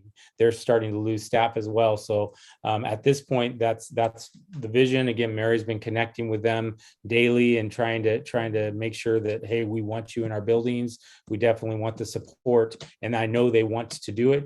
It's just whether they actually can make it happen based on staffing. There could be some issues. Thanks, Ken. I would just add that, so for these 2 days, Thursday and Friday, Champions has stepped up to offer full day programming for families who are currently enrolled. But what they did is they consolidated their program into 2 buildings. So they're just at Earl Boyles and Gilbert Park. And so they're having families that attend our other Champion programs go to those locations just because of the staffing needs that Ken was talking about. So they're definitely trying to support our district the best that they can, and they have the same challenges we have. So thanks, Stephanie. Yeah, absolutely. And then of course we know subs get sick and all kinds, it's hitting everyone. Donna. Yeah, I just wanted to make sure I was understanding this correctly. Ken, you said, so each building individually is responsible for getting their subs. And so because when you said, oh, some buildings, oh, they're doing great and other buildings aren't. So there's not a pool of subs for the district that are assigned, or every building's on their own? How does that work? Yeah, great question, Donna. And I probably said that incorrectly, but first and foremost, we contract out for our substitutes. We go through a company called EMS. So every staff member in the evening calls and requests a sub, and it goes through EMS, which is an outside organization and group. We do that for our licensed staff and then some of our classified positions as well. We have a substitute pool. So that pool is basically, anyone in Multnomah County can access that, right? And can have a contract with them and they call. So it's kind of the subsystem across many districts. Now, on top of that, because of this and everything that's happened, we've gone through and try to pay an offset to have our own subs, to have long-term subs that are basically given to David Douglas, if you will, that you're a David Douglas sub. So that's one of the strategies we have through EMS. And we've also developed a system where we're actually hiring full-time subs that come to buildings daily. So we've tried to mitigate this lock of subs and just a random call to say, hey, we're going to hire a sub. Can we get someone in that we're hiring that's going to be a sub daily at every building? And then those subs actually just cover where needed, right? Whenever we can't fill. So that's something new this year we put in place.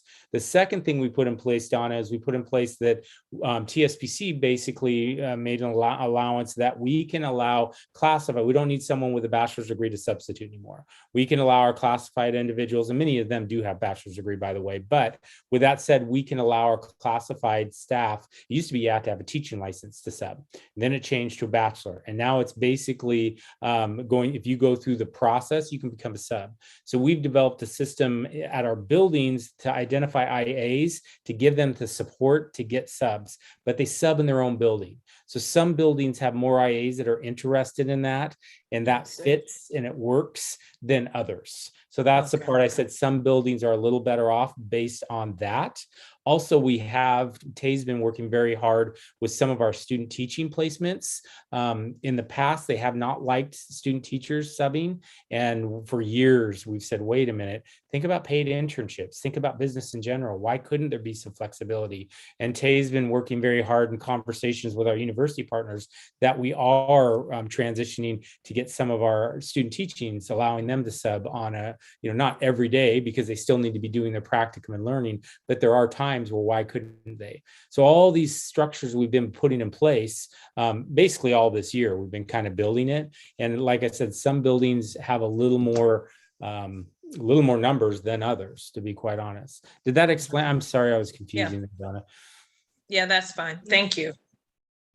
So this is like a really important, and I know we're behind in the schedule, and you all know me. That's not the way I like it. But it's really important, and lots of questions right now from the community. I would ask Ken to put an FAQ together, honestly, on a lot of the things that we heard here tonight that are questions still, and you may feel like it was in a communication or an email, but I think, just reiterating it, having it somewhere public, being able to, as questions come in. I mean, there was an article today that got it wrong around why we went to 2 days to plan in the Oregonian, that set off a lot of folks thinking, oh, we're just, prioritizing sports over in-person. I mean, I just think if we can just have a rolling FAQ, that would really help.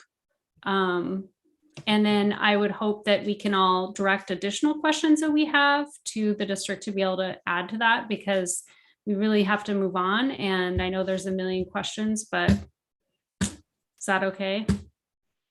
First of all, the Have something FAQ, we're planned. on it. Dan's on the call. I see him. I know, Nice. I can tell what he's thinking there. So we're on it. That's one. Two is, yes, I understand the agenda. We have to keep moving, and I am a phone call, a text away. Any one of the cabinet members on this call or not on this call are a phone call or a text away. So please, any kind of communication that's happening, but we will definitely be working on an FAQ. I love that idea. As well as more communication. Again, we've committed, when we made this decision, we basically said we're going to be communicating every day with updates and more. It's just that pivot into an FAQ style is a great idea, and there'll probably be both as we move forward. So that's great. Yep. And as we have seen across the world, this looks like this. It's not the same thing as it's been in the past. And we have new tools, we have new rules, and we're hoping that we're not going to be anywhere near a type of situation that we were last year. Thanks, Ken. Calendar, and then we'll move on. Yeah, the calendar is very straightforward agenda item, but I will throw it out there. If there are a lot of questions or concerns, we can always table it. It's not huge that we do it right now, but the reality is each year we bring a calendar to the board. That's part of the board's responsibility. This calendar is a shell. All it does is show the start date, shows the breaks, the winter breaks, et cetera, and shows the end date. So it's really kind of a shell. Later, what we do is we go in and we work with our union representatives, partners, and basically then we put in our work days, right? The contractual work days, the contractual in-service days, those type of pieces. So all that you see on this calendar is just the overall start date, end date, holidays, winter breaks, et cetera. I would like to get it tonight if possible, because it's just people start making plans for next year already, believe it or not, families, travels, et cetera, et cetera. The one thing that did come up was just an amazing idea from Donna and Stephanie as we were looking at this calendar. It's an annual type of thing we do. It's pretty perfunctory, but it's something we look at.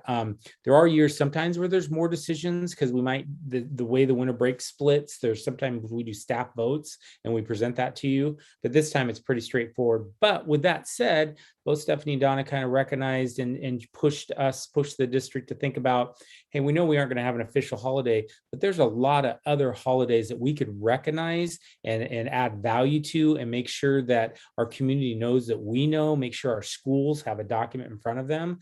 And so what we were committed to doing is this calendar's a piece in a shell, but then we're thinking the backside of it will have all these other holidays that we can kind of place in. So our community knows when Eid is and the Lord being loud, or however, I apologize, Stephanie, but I know there's some qualifiers there, but the reality is some things there. So our secretaries and our attendance secretaries know, hey, we're not marking students absent if a parent calls on that, because we've made that clear. So with that said, I'm going to turn over to Kelly, because her and her team have been working pretty hard on this, and I know she has some information to share.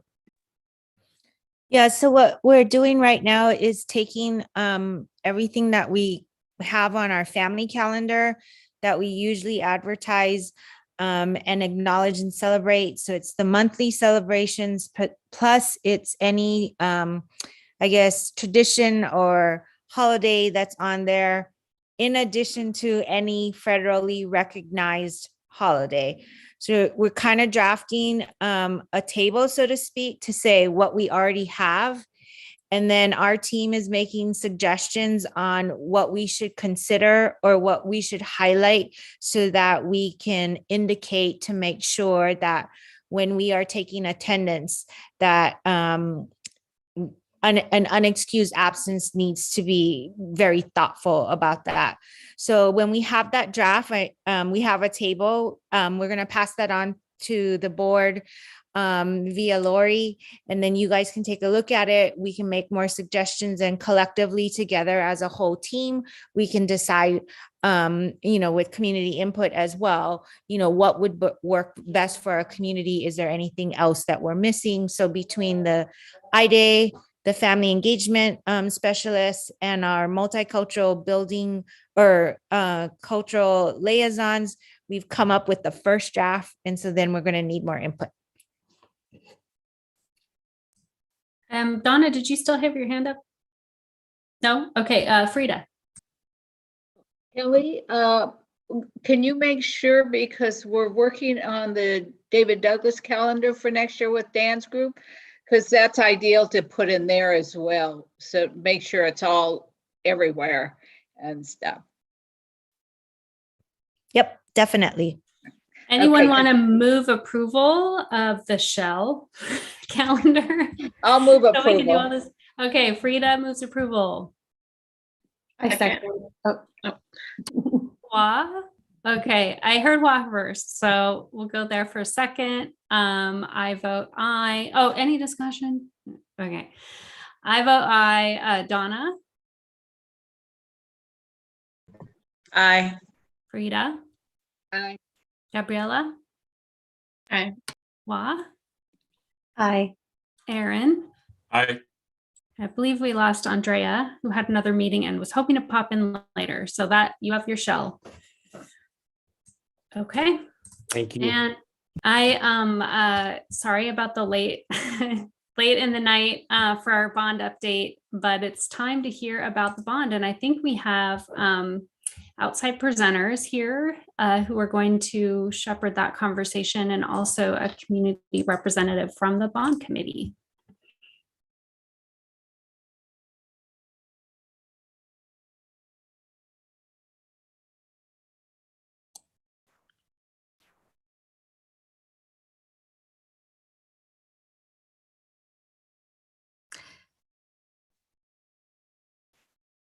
Can anyone hear me?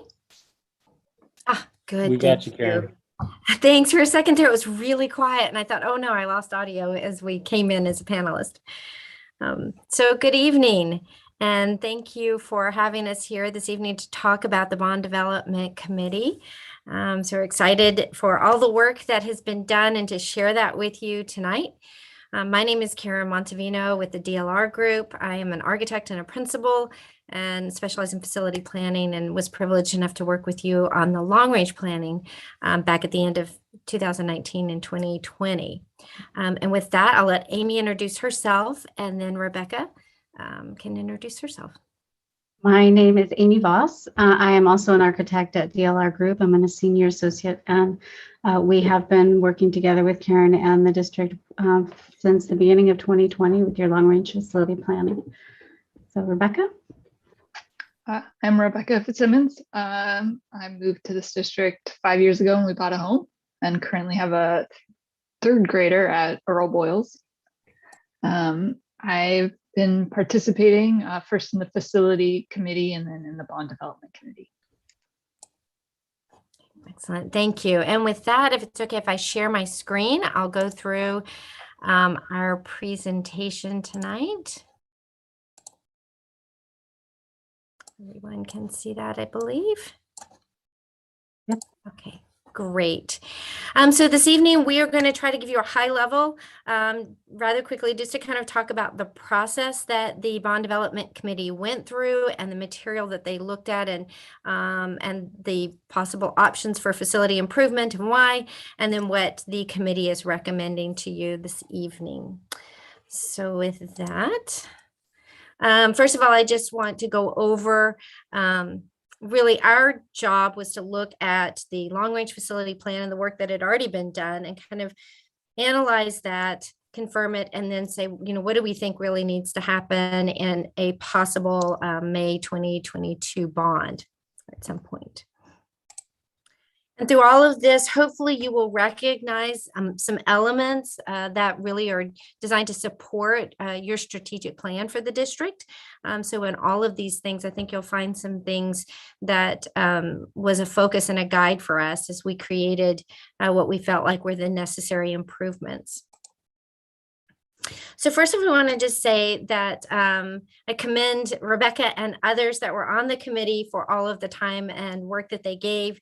We had an excellent representation from the community. We had about 17 different community members. 3 high school students participated in the whole process. We had district staff that were there as well to act as resources and guides for information through the whole process. So we had a great group of people. The process covered about 5 workshops. So kudos to them for all the time that they gave. Starting in the end of October, we took a little bit of a break in the midst for the polling of the community that took place and the 3 packages that were examined, brought that information back for the subsequent 2 workshops, and then presenting to you this evening. One of the very first things that the committee did, so they went through a lot of information so they could be well informed in giving their input. We set up a website where they could access a number of different documents, but the committee looked at the long range facility plan. They looked at financial information, enrollments, cost estimates, alternate funding sources, proposed kind of educational impacts of the proposed improvements. They looked at 3 different packages. And also they looked at, as I said, those community survey results. It's a lot of good information. One of the first things we did too is look at, well, what has changed since the facilities plan was put together. So we looked at maintenance items, what may have shifted, risen in priority, what might have actually been accomplished. And so those items were refined. We looked at the impacts of COVID, both from a ventilation standpoint, and so your mechanical systems, as well as just how that shifts and changes educational need. We looked at enrollment because enrollment has shifted a good deal. And so how does that impact in the short term and long term, kind of what we think the needs are of the facilities, kind of improvements moving forward. And then we looked at the finances. So we looked at updated financial analysis information. One of the examples of that is we looked at 4 different scenarios, kind of a bond amount, how that could be structured. And the committee really wanted to know, what is that tax impact on community members? And so kind of, how much could you leverage? What could you do with it? What would that impact be? And so they did look at how that would fit with existing debt and into the future. So what I want to do just briefly is we're going to go through kind of some of those important issues that we examined to be potentially part of the bond development package. And so the very first one was a high priority of just caring for your existing facilities. And so I'm actually going to turn this over to Amy at this point to talk about what that looked like and what some of the factors were in looking at your existing facilities. Yeah, so one of the bigger factors was just the age of the buildings in your district. This chart shows the elementary schools, and you can see that most of them were built between the 1950 and 1970. And so most of them are actually built in the early 60s. So you can see they're starting to get between 70 and 60 and 70 years old, with Alice being quite honestly the oldest school in your entire district. And so you've had a pretty successful rate, a consistent rate of bonds being passed every 10 to 12 years. So you've been able to repair those facilities, and in fact, in some cases, add new facilities or additions onto those facilities. So if you go to the next slide, we'll see the high schools and the other district facilities, where the North Campus and the South Campus both were built at the same time in the 1954. The South Campus was actually designed as a middle school originally. And so that plays a big part in trying to understand how much more money you want to put into a building before it starts to become, more money to repair than to replace it in general. So the next slide kind of goes through a little bit of the cost. So in 2019, BBL Architects did facility assessments on all of your buildings. And these were the results of those analyses. It was over almost $190 million worth of renovations to the existing buildings. And we start to look at when that number, on the left side, it's how much to repair the building, and on the right side is how much it is to replace that building. And so we start to look at buildings between, upper 30s and higher. So like, for example, if you look down here at David Douglas South Campus, that's at 46%. That's when you start to think of, is it worth it to spend money to repair this building when we know that we're going to spend structural dollars to get seismic upgrades and really just to maintain the building as it is, instead of actually looking at newer pedagogies that modify how buildings are laid out currently and in the future. So the cost to maintain and the cost to replace, as well as the age of the buildings, are really big factors. And so if you go to the next slide, we'll see that, the district facility team, Lance and Pat and his team really looked at all of these items that were listed under the facilities and started to create a priorities list. So eventually, in our long-range facility plan in 2020, they were able to get it down actually a little bit lower than the 54 million you see here. But then you have different priorities that come up.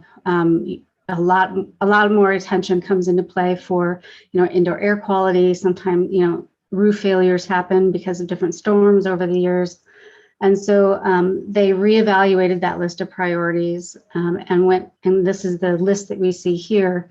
A lot of that is focused on warm, safe, and dry.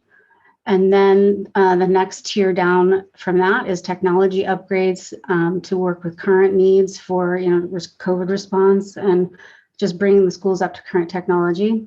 And then you start going into other things like educational improvements. If you go to the next slide.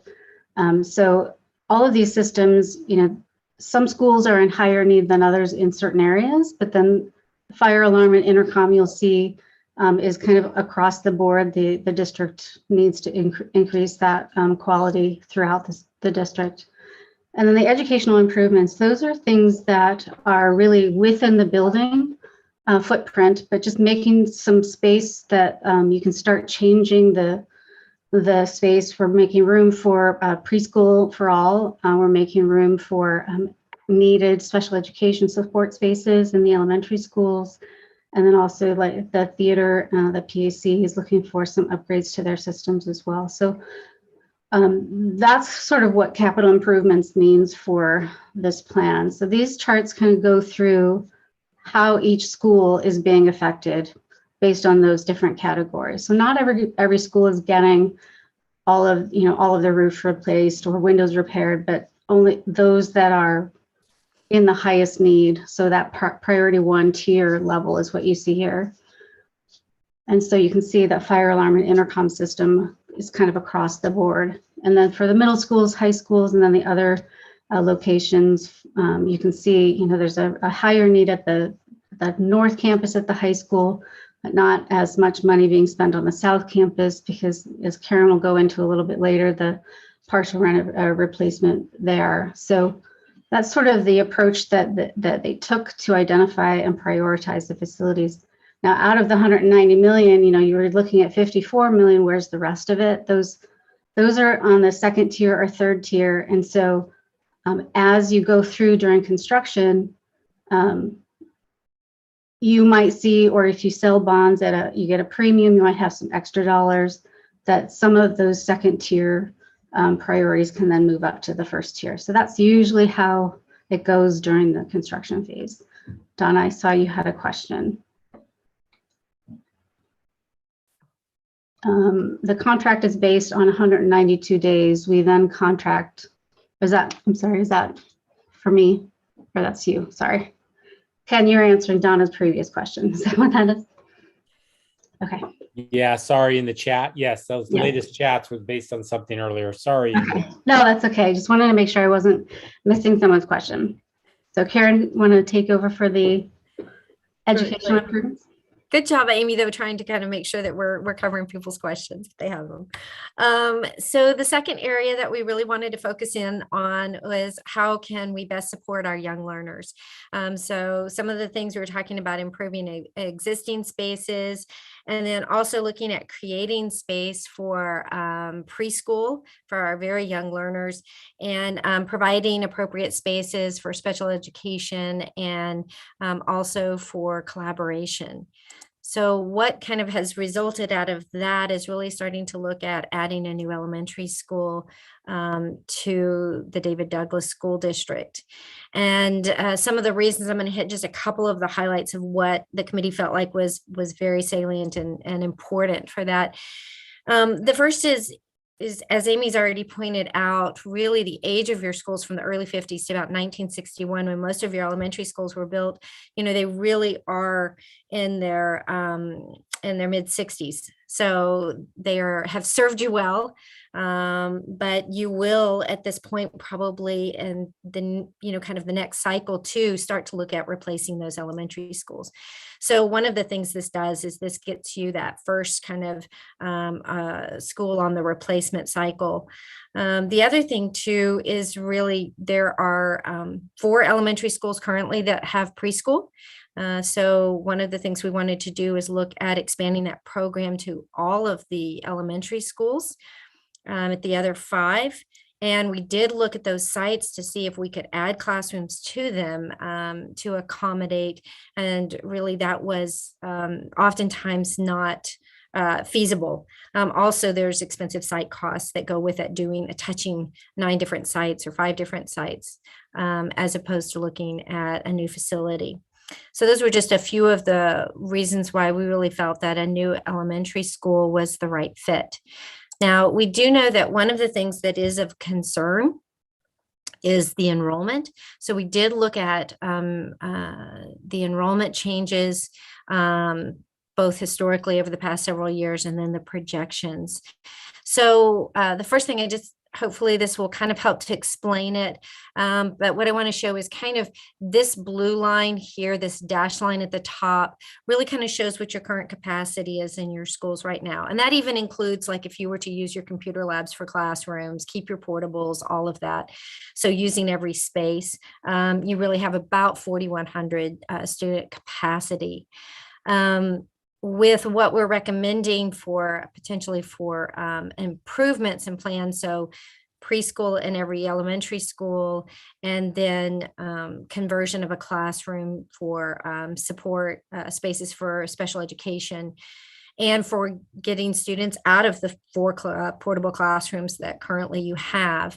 It really puts your capacity down here at just below 3,500 without the new elementary school. So what this shows is this has historically been your enrollment, and you were, when you looked at the last facilities plan in 2015, really quite high. So there has been a change. I think these couple of years, especially during COVID, are probably a bit of an anomaly, but that's kind of where we're sitting.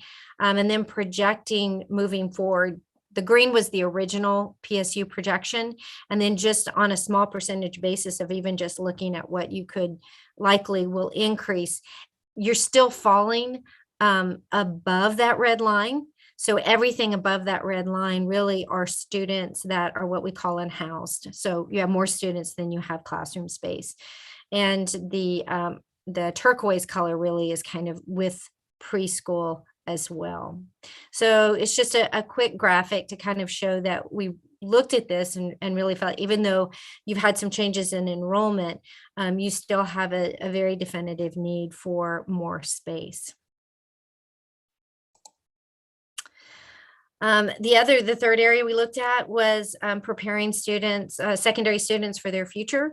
And so we have looked at things that would improve and take care of the middle school facilities as well as the high school, but really what came to I think kind of rise in priority with the committee was that David Douglas High School is actually kind of in greatest need and touches all of the students within the district, almost all of the students. And so this also had a lot of conversation about the issues at David Douglas and beginning a phased replacement of aging facilities. So there were a couple of things I just want to highlight that were kind of some reasons why this really rose up in priority. Just the age of the high school in general at, kind of those early 50s years. So you're looking at almost 70 years old. The design that this campus was, with the South Campus actually originally being designed as a middle school, and the North Campus is a high school. You have a good bit of distance between them.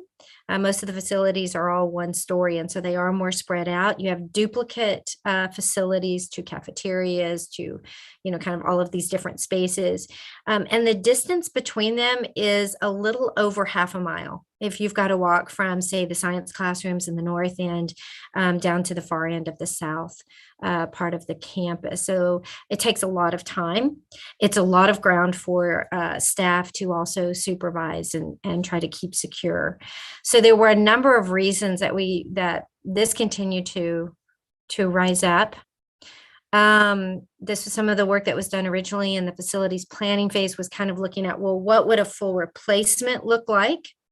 And then working backwards from there of what we feel like a first phase could be. And you can see that this is one concept of a full replacement starts to consolidate facilities, allow you to build in stages if you so desire. And it starts to bring some of those fields back onto the high school campus. Right now, I believe softball is over at North Powellhurst across the road. There are other sports teams utilize other facilities within the district. So trying to kind of consolidate and create an area for those athletic activities. So working backwards, conceptually, we looked at, can you start to replace a portion of South and do it in such a way that you're not disrupting any of the fields, and that also not disrupting the existing facility during construction, so you maintain the use of those spaces, and then can, if you so choose, start to remove part of South after the construction of the new facility and open up some of that space on site. So the proposal was about almost a 47,000 square foot new facility, starting to replace your aging facilities, and looking at basically a building not only for, kind of several different titles, but a new technology center or career pathways. But what this does is this allows you to have a number of different classes that are specialized, that support career and technical education, or what we sometimes often call like active labs or application labs. And it would be a very flexible facility with also kind of lighter labs, digital labs, and there's like 10 general use classrooms. So it could be highly adaptable to a variety of different programs or if career pathways change. But not only that, it can also be used by core curriculum for a variety of hands-on activities. So there's a lot of flexibility in that plan. It's about 22 classrooms. So again, just kind of an image of that. And with that, I want to turn it over actually to Rebecca to talk a little bit about how the committee moved from here and looking at the polling results. Thanks. I gotta say, getting the polling results was kind of fun, and it is interesting that how the three packages polled really lined up with the conversations that we were having in the committee. And then what's exciting about this is just how strong and positive the polling results are for the $150 million package, which gets us the three items that Karen and Amy have talked about. So with that, this is kind of where we're sitting. Yeah. So, we've talked about the 54 million for capital improvements. That was whittled down from a huge number. So we know these are critical and must needs for the district. As we've seen where we are with capacity in the elementary schools, even with current enrollment, if we want to have preschool in all of our schools and have some of the extra education spaces that will help our kids, getting a new elementary school was another priority that the committee agreed on. And then last, we know the high school is old. It's got aging facilities. It'd be great to start replacing those buildings and bringing it up to modern education standards. So it was another piece that the committee agreed on. And these three big items in this bond package, we had nearly unanimous agreement to go forward with this. Thank you, Rebecca. So with that, this is what the Bond Development Committee is recommending to the board for a future bond package. So with that, I want to say, first of all, thank you to Rebecca, not only for tonight and representing the committee, but also again for your work and everyone's work doing the workshops and going through all the material for the bond package, and then also all the work that you did for creating the long range facility plan. So thank you. So with that, we can open it up for questions if you would like.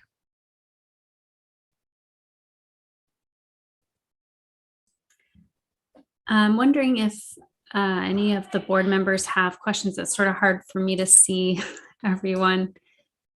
Oh, do you want me to stop sharing? Oh, good. Okay. Excellent. Sure. Thank you. I know there are a few board members that participated on that committee, so feel free to reflect your experiences as well, if you'd like.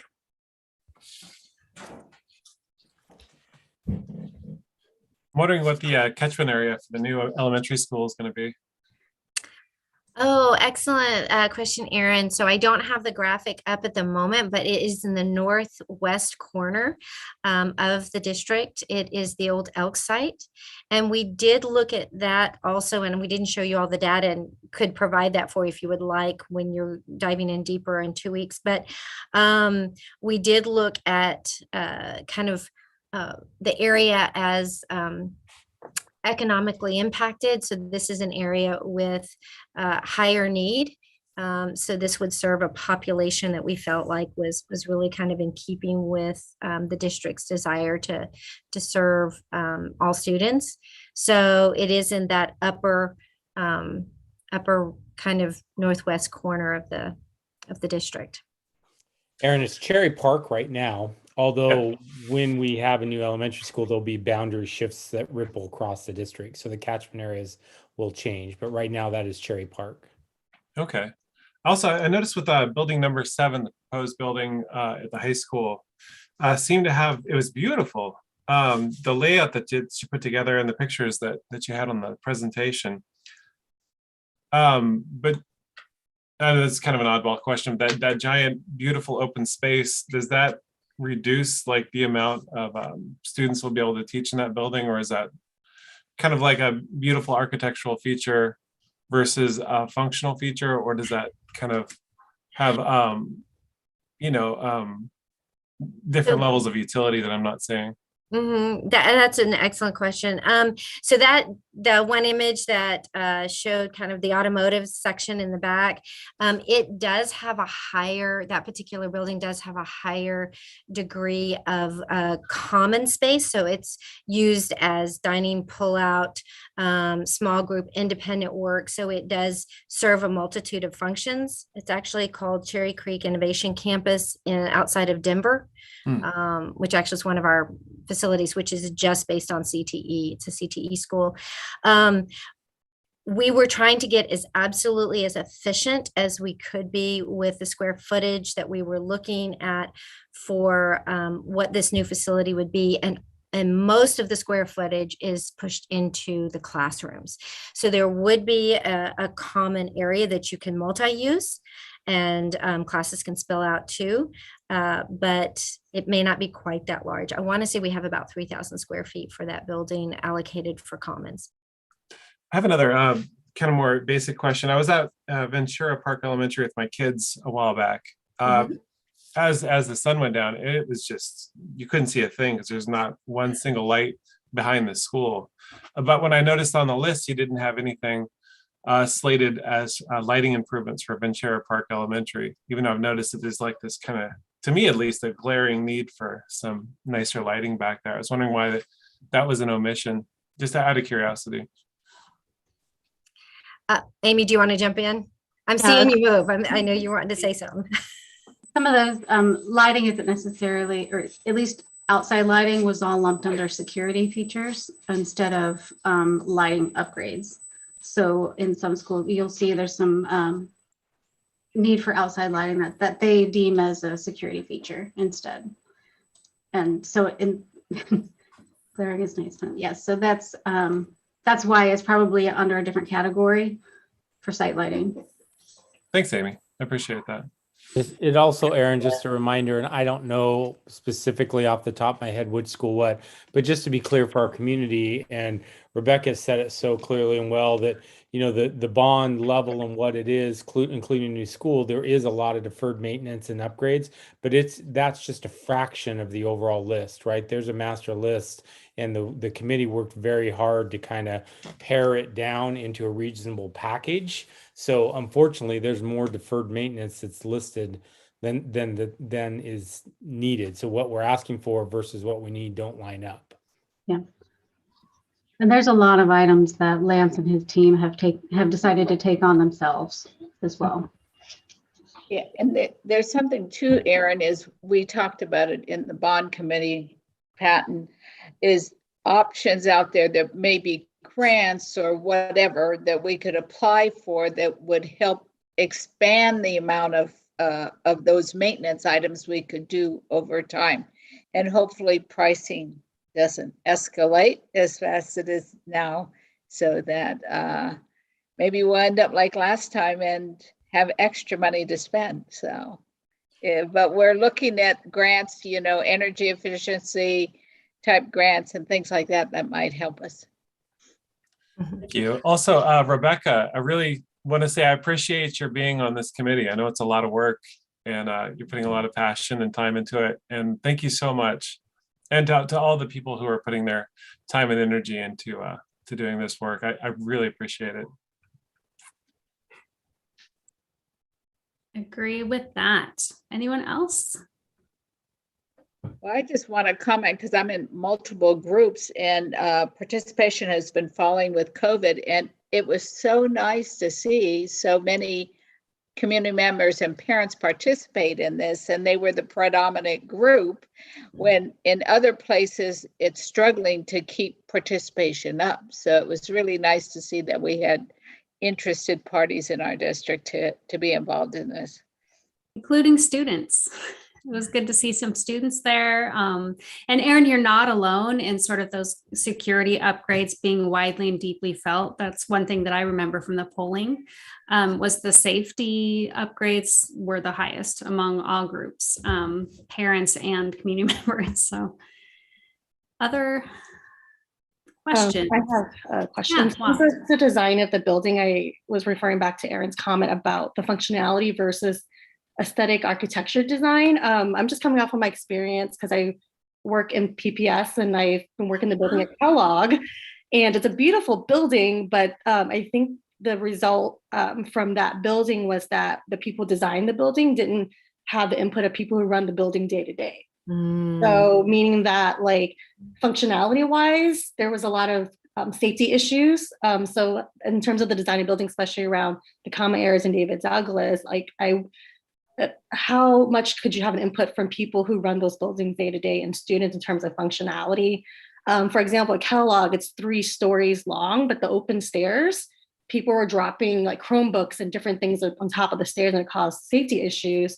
And also things like the library is too small, or like there's some functionality, things that they put in place that cause actually more behavior issues in the building. So And I think my experience with that was that, and during the process, they didn't have a lot of input from people who actually work in the building or uses the building and facilities. And so as moving forward with designing the building, I think that's always been the feedback when we open up these new schools, in my experience. I'd like to jump in here. Historically for us, is whenever we've done a building, whether it was Ron Russell or we expanded at Earl Boyles or whatever, there always was input. Like the high school would definitely have input from those who work within the high school in helping with the design. It's just something we've always done in here in David Douglas with the architects, that it was kind of a given. That had to be part of the process. That's an excellent point, Hua. And I will say that when we were originally doing the long range facility plan, we worked closely with the David Douglas High School staff. And really, that's kind of where the genesis for kind of the new technology center really came from. And we also had the opportunity to meet with a group of students as well, and get their feedback. So that was really pretty exciting. And we had to do it virtually, but it was a lot of fun, and they were really engaged. So. Can I just jump in and say, I think, speaking to Wa's comment, is that part of our work is to build ownership of these spaces with the students, so that it is seen as their space and it is their place to care for, and what happens in it matters to them because it's theirs. If it is just something that, again, that is done for them, whether that's by teachers or community members or whoever, rather than with them, then there is more probability of abuse that happens from the students. But when it is something that they feel like, this is our thing and we worked on this and we were involved in the design, then that's a different thing. And I guess also speaks to the reason for trying to get even not just high school students, but the students who are going to be coming after those middle school students to look towards getting into this space that they had a voice in creating. Very true. Love it. Any other questions? We're 45 minutes behind schedule. I feel so bad, but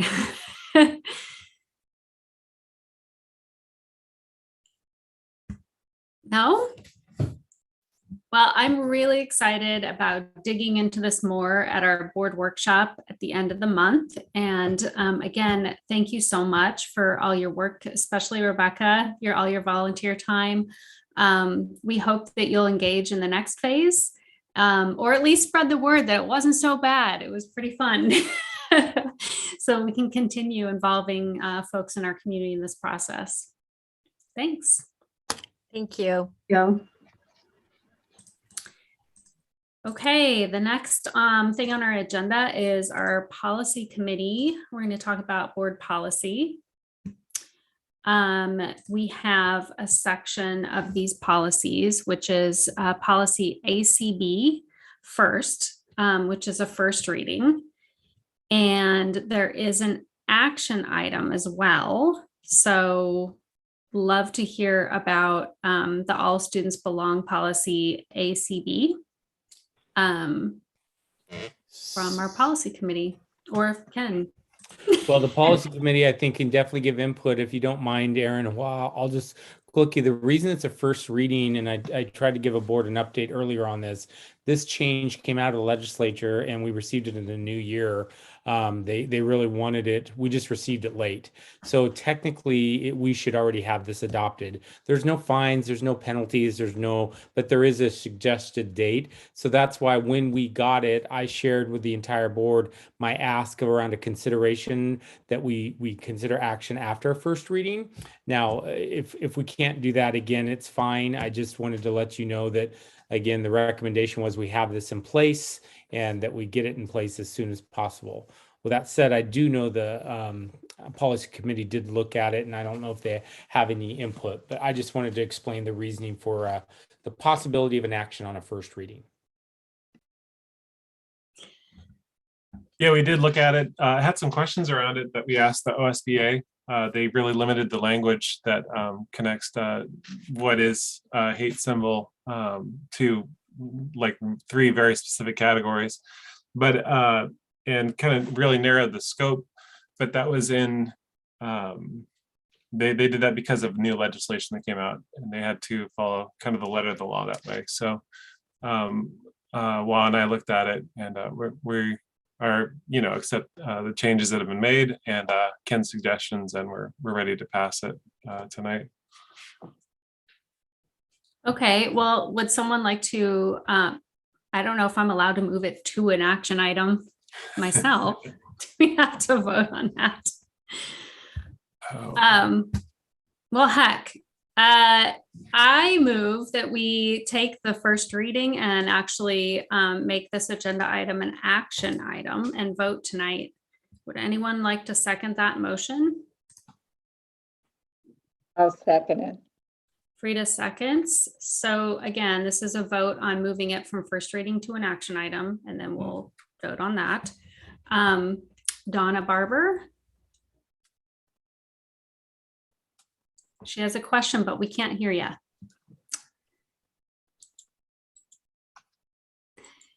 We're just moving it to an action item. We don't have to vote. You have a question on moving it to an action item, or a question on the actual policy? Question on moving it to an action Okay. item. Yep. I know you were moving to do that, and I was, maybe I missed it as to why we were doing that. Why the change? Be in compliance with the legislative changes. Okay. Since we're behind. Okay. But once we move it to an action item and then we vote to move approval, we can open discussion further. Okay. So it's moving it to an action item. There's a 2-part process. I don't know if that's right, but I'm going with it. How do you vote? Aye. And I vote aye. Gabriella? Aye. Wawin? Aye. Rita Christopher? Aye. Aaron Barrow? Aye. And we don't have our friend Andrea Valderrama, so now it's an action item. Would anyone like to move approval? Then after we do that, we can open it for discussion. I move approval of policy ACB. Right. I'll Second? second it. Okay, Aaron moves, Frida seconds. Any discussion? All right, then we're good. Donna Barber, how do you vote? Aye. I'm an aye. Gabriella? Aye. Wah? Aye. Frida? Aye. Aaron? Aye. Okay, great. That one is passed. So we also have a first reading of policy ACB-AR. Actually, it's just a administrative rule that goes with that. Yep, that's just for information purposes. You do not. All right, need to take cool. action on that. Okay. So we also have first reading on proposed new policy. One is policy IJ instruction, school counseling program. One is policy LBEA, community relations, resident student denial for virtual public charter school attendance. And then there are a couple recommended policies, it looks like a change to policy CBA administration, qualifications and duties of the superintendent, and a proposed new policy CBA administration. Yeah. So, it's just one is for your information. The other one is new. Does the board committee have any thoughts on those? Does anyone else? Yeah, policy IJ and policy LBEA, we reviewed both of those. We approved of the changes and of that recommended language from Ken. I think that we can move to pass those without any problems next board meeting. CBA is pretty interesting. Our current CBA policy is 2 pages, and it's all about the hiring policies and what we expect of Ken. The new policy is actually a combination of 4 different policies that OSBA has smushed together. It's 4 pages long, and they say they're not recommending that we adopt it all, but that we can take pieces of it and include it in our own personal policy if we'd like to.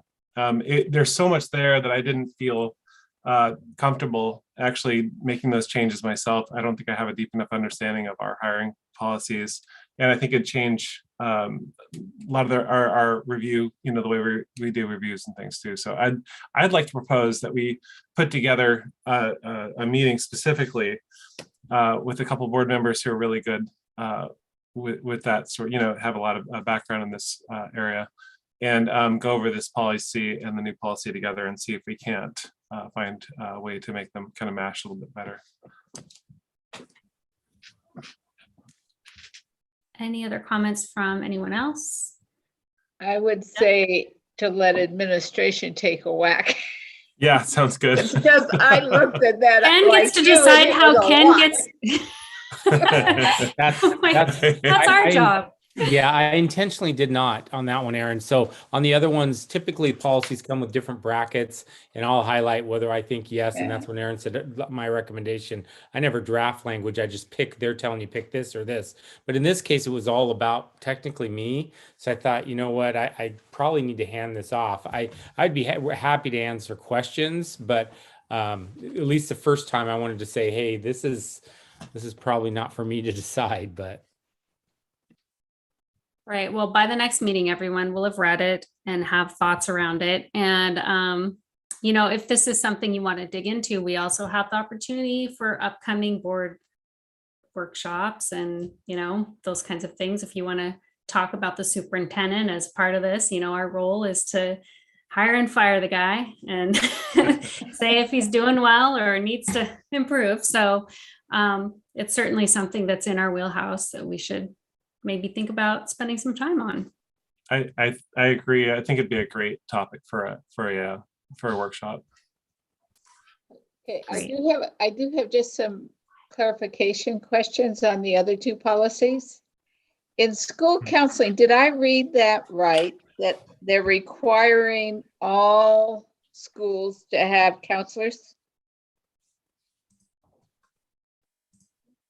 That's when I was reading the policy, it seemed like you need a counselor in every school. Is that a state requirement now, I guess?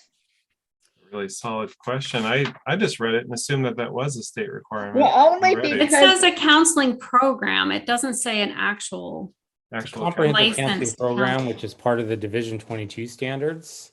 Because I just remember one time when everybody was cutting because of lack of funds, a lot of counselors got cut in school districts. That's why it came up, but I've been around a lot longer, so it might have changed. And my other one was on the charter schools attendance. It talks about a limit of 3%. And I'm questioning on that 3% of your enrollment. Is that for all outside charters can go? Kids can leave to go, not our online academy, but outside charters. That's correct. They can leave to go. Is that how it works? That is correct. So a total, like if it was 300 kids was our 3%, no more than, we only had to approve 300 kids. Right, it's automatic. Once we hit that cap, then we can start denying if we would like to. Okay, I wanted to make sure I understood that correctly. Thank you. We also had 5 additional policies that we do not have. They're just suggestions from OSBA, but not requirements to adopt. And so we read through those too. One around the retirement of staff gives us 3 different options on how to utilize staff members who have retired and who are receiving PERS. And I believe that we already have some policy around this. And so we just kind of asked some questions and we're waiting for an answer on that one.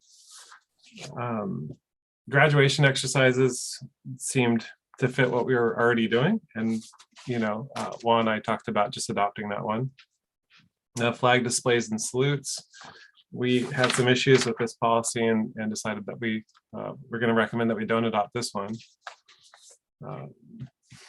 the immunization, physical examination, visual screening, eye examination, and dental screening, we also are recommending that we don't adopt that one at this time, because it would entail the district providing a lot of resources to parents to make this happen.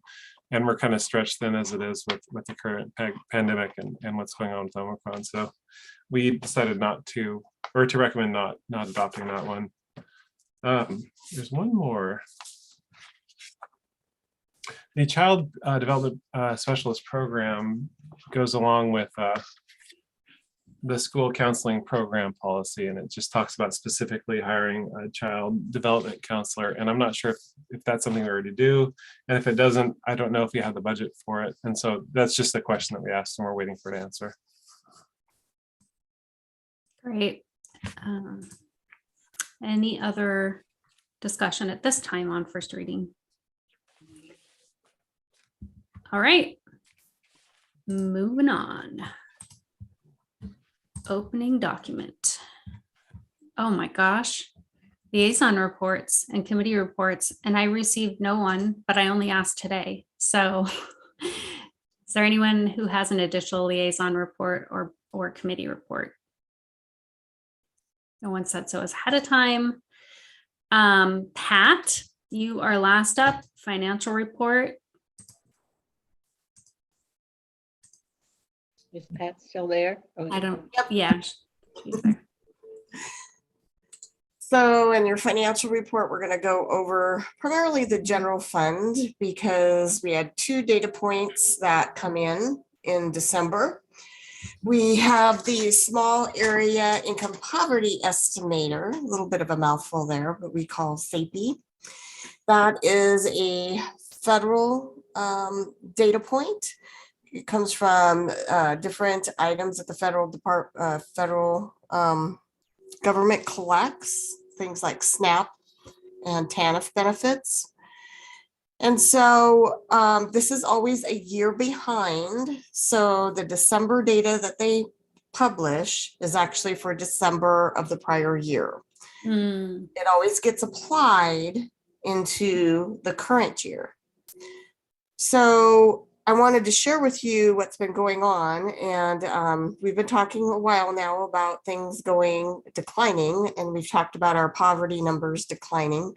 So you can see here, we're anticipating another 126 AEMW drop just based on poverty numbers. That will apply to this year's ADMW. So a reminder that we are being funded based on last year's because that's the higher of the 2 numbers. So the reason this is important because as we build next year's budget, we'll need to take this into account. So can you scroll down just a bit? We also have our first period ADM collection. And so we initially had an estimate of 9051. Period 1's at 8708, so we're down 340 there. Our ESL numbers are up a little bit than what we anticipated, but relatively flat. Our IEP numbers will automatically decline if our ADMR numbers decline, because that's a calculation based on 11% of ADMR. So there you see the adjustment for poverty. And then you can see a couple other factors in there. What I wanted to show was the current dollars per ADMW in the grant would equate to about 4.3 million less. So I just wanted to make sure that everybody kind of had that on the radar as we start preparing. So some things that can affect this is we also saw that statewide ADMW is down quite significantly. So it'll be interesting to see because we get our first period numbers. The state is calculating through what they've been collecting. So it'll be interesting to see where the state currently is at. And it'll be interesting to see if there's any adjustments made or anything done with regard to funding during the next legislative session. as you recall, when we've talked about the economic forecasts and updates, they have been, for lack of a better word, stellar. And so they have seen more revenue than they anticipated. And to my knowledge, that hasn't changed. I don't know that, Ken, did you get any information today that that's something has changed to make it look, yeah. I haven't heard anything that there's a downturn or there's a swing in the opposite direction.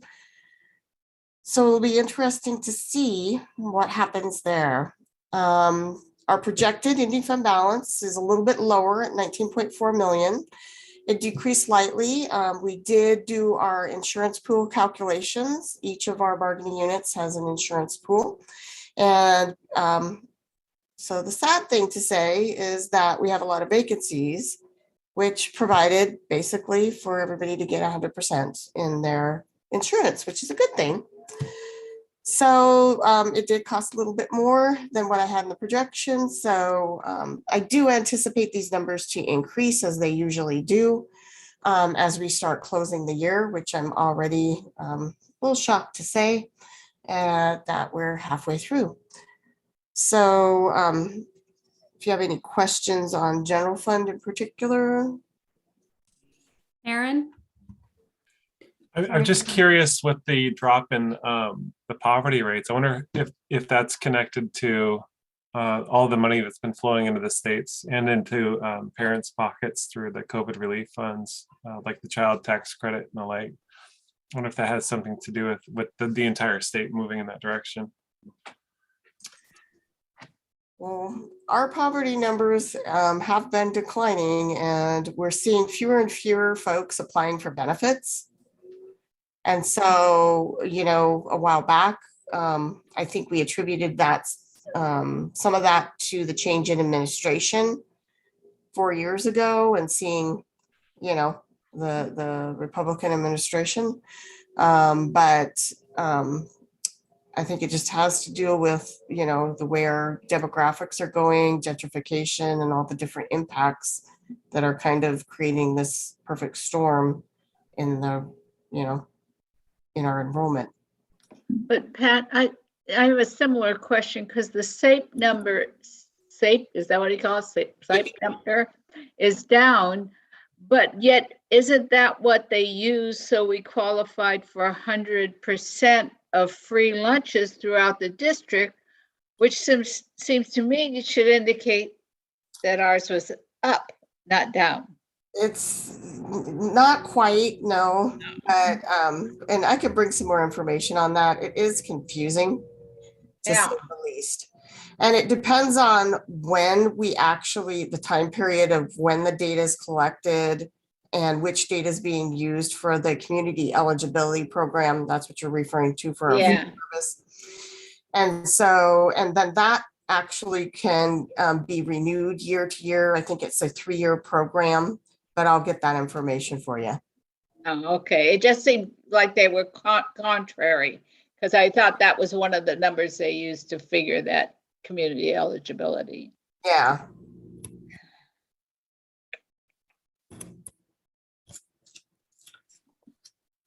So one of the other things to note is the technology fund is currently at 0. We did do some surplusing of old tech equipment. We put that balance towards the balance that was due.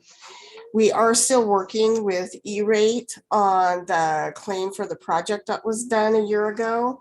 When the appeal was done, the appeal ended up being denied for the same reason as the original claim because the service type and service were mismatched.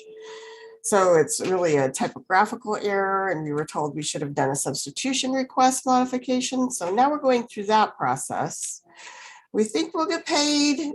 It will just be a little bit of bureaucratic red tape for us to go through and get that resolved. Our nutrition services fund, well, this is interesting because a year ago we were upside down.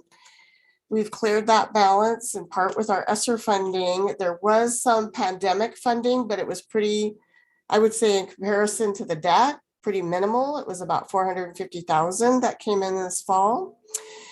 What my biggest concerns right now is that if we do end up in more online learning, so right now we have a lot of meals, which during our community engagement events, we've had some feedback that folks have liked being able to get breakfast and lunch at school, and that they didn't have to pay for it. But what my concern is that we're back in the same boat where maybe we aren't serving as many students, so we aren't getting as much revenue, but we do still have continued costs. So we'll continue to monitor that. We are still experiencing significant supply chain issues, just like everybody else. You go to the grocery store and what's there this week and what's not. Sometimes it's a little bit of a lottery. And so Jody and her team have been doing a great job of trying to maintain the meal requirements, but yet be a little flexible in ordering and what they actually do receive. So any questions? Can't really see. Oh, okay, there we go. Anyone have questions?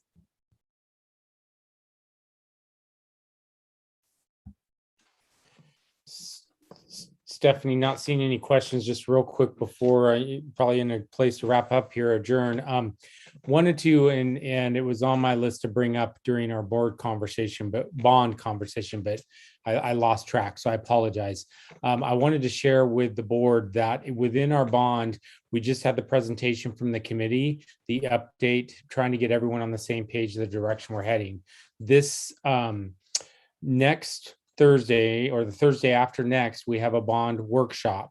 That bond workshop is going to be to go over our current bond, what we just did, but we're going to do it with the actual bond language, have more legalese involved, if you will, so you can actually have the information that we're then going to bring in the February meeting to approve. So I just wanted to let everyone know kind of the timeline of where we're at.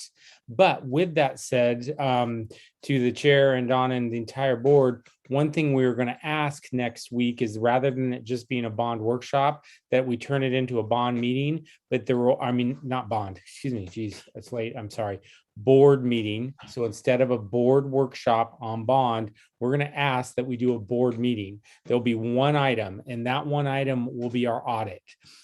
Specifically, we will still do a presentation on the bond, do all the things I just explained, and the bond then will track to the next month. But for our audit, we need to take action on our audit. And Pat, I'm going to let you explain where we're at in that process and the why there. So this fall, as you know, we were a little short-staffed in the business department, and our auditors lost two of their primary audit team that were assigned to our audit.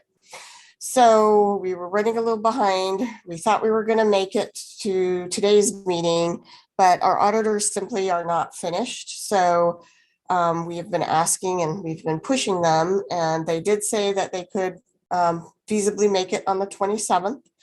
So we would like to bring that at that time. They had to finish up the single audit items, which are all the federal components. And so we're hoping that that will be done and ready to go and presented at the 27th. That sounds great.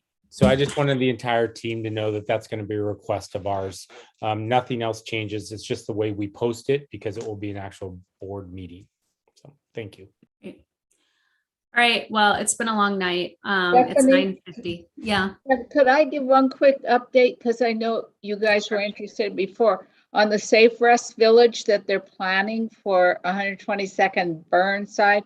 My housing meeting on Monday, we had them they gave a presentation, but you also should know there is a second micro village that's being built on 125th and Halsey. So Menlo is going to have a couple of these villages. We really pressed on security and reaching out to the schools to make sure, and bus stops and all those things. So we're hoping that we believe they will be reaching out to the district and whatnot, because these will be moving forward. In fact, moving fairly more rapidly on the small micro village, which will have 6 to 10 pods. The one at Menlo will have about 60 pods, so which will hold between 1 and 2 people in them. And we did press very strongly that they should reach out to the people who are on the streets in the area to get first crack in those pods. So there's a lot of pressure on them that they do that. So, but I thought I should let you know since I had an update on it. Thank you. Those are neighbors on the other side of my fence, literally, and that's right where I live. So I'm happy to hear that, and I hope they are able to find some better place to be. Yeah, you know? I would very much like to have a presentation from the city around this, if that's possible. Just because it's so Good close to idea. Ventura, it's only a few blocks walk. I'd really like that if we can. And I really press that about Ventura being a couple of blocks. They look at a half-mile radius that they really have to concern themselves about safety and those issues, and Ventura would fall right into it. So We'll follow up, Aaron, and contact the city to request a presentation.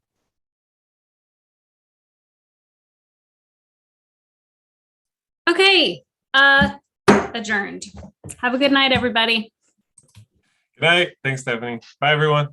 Thank you. Bye.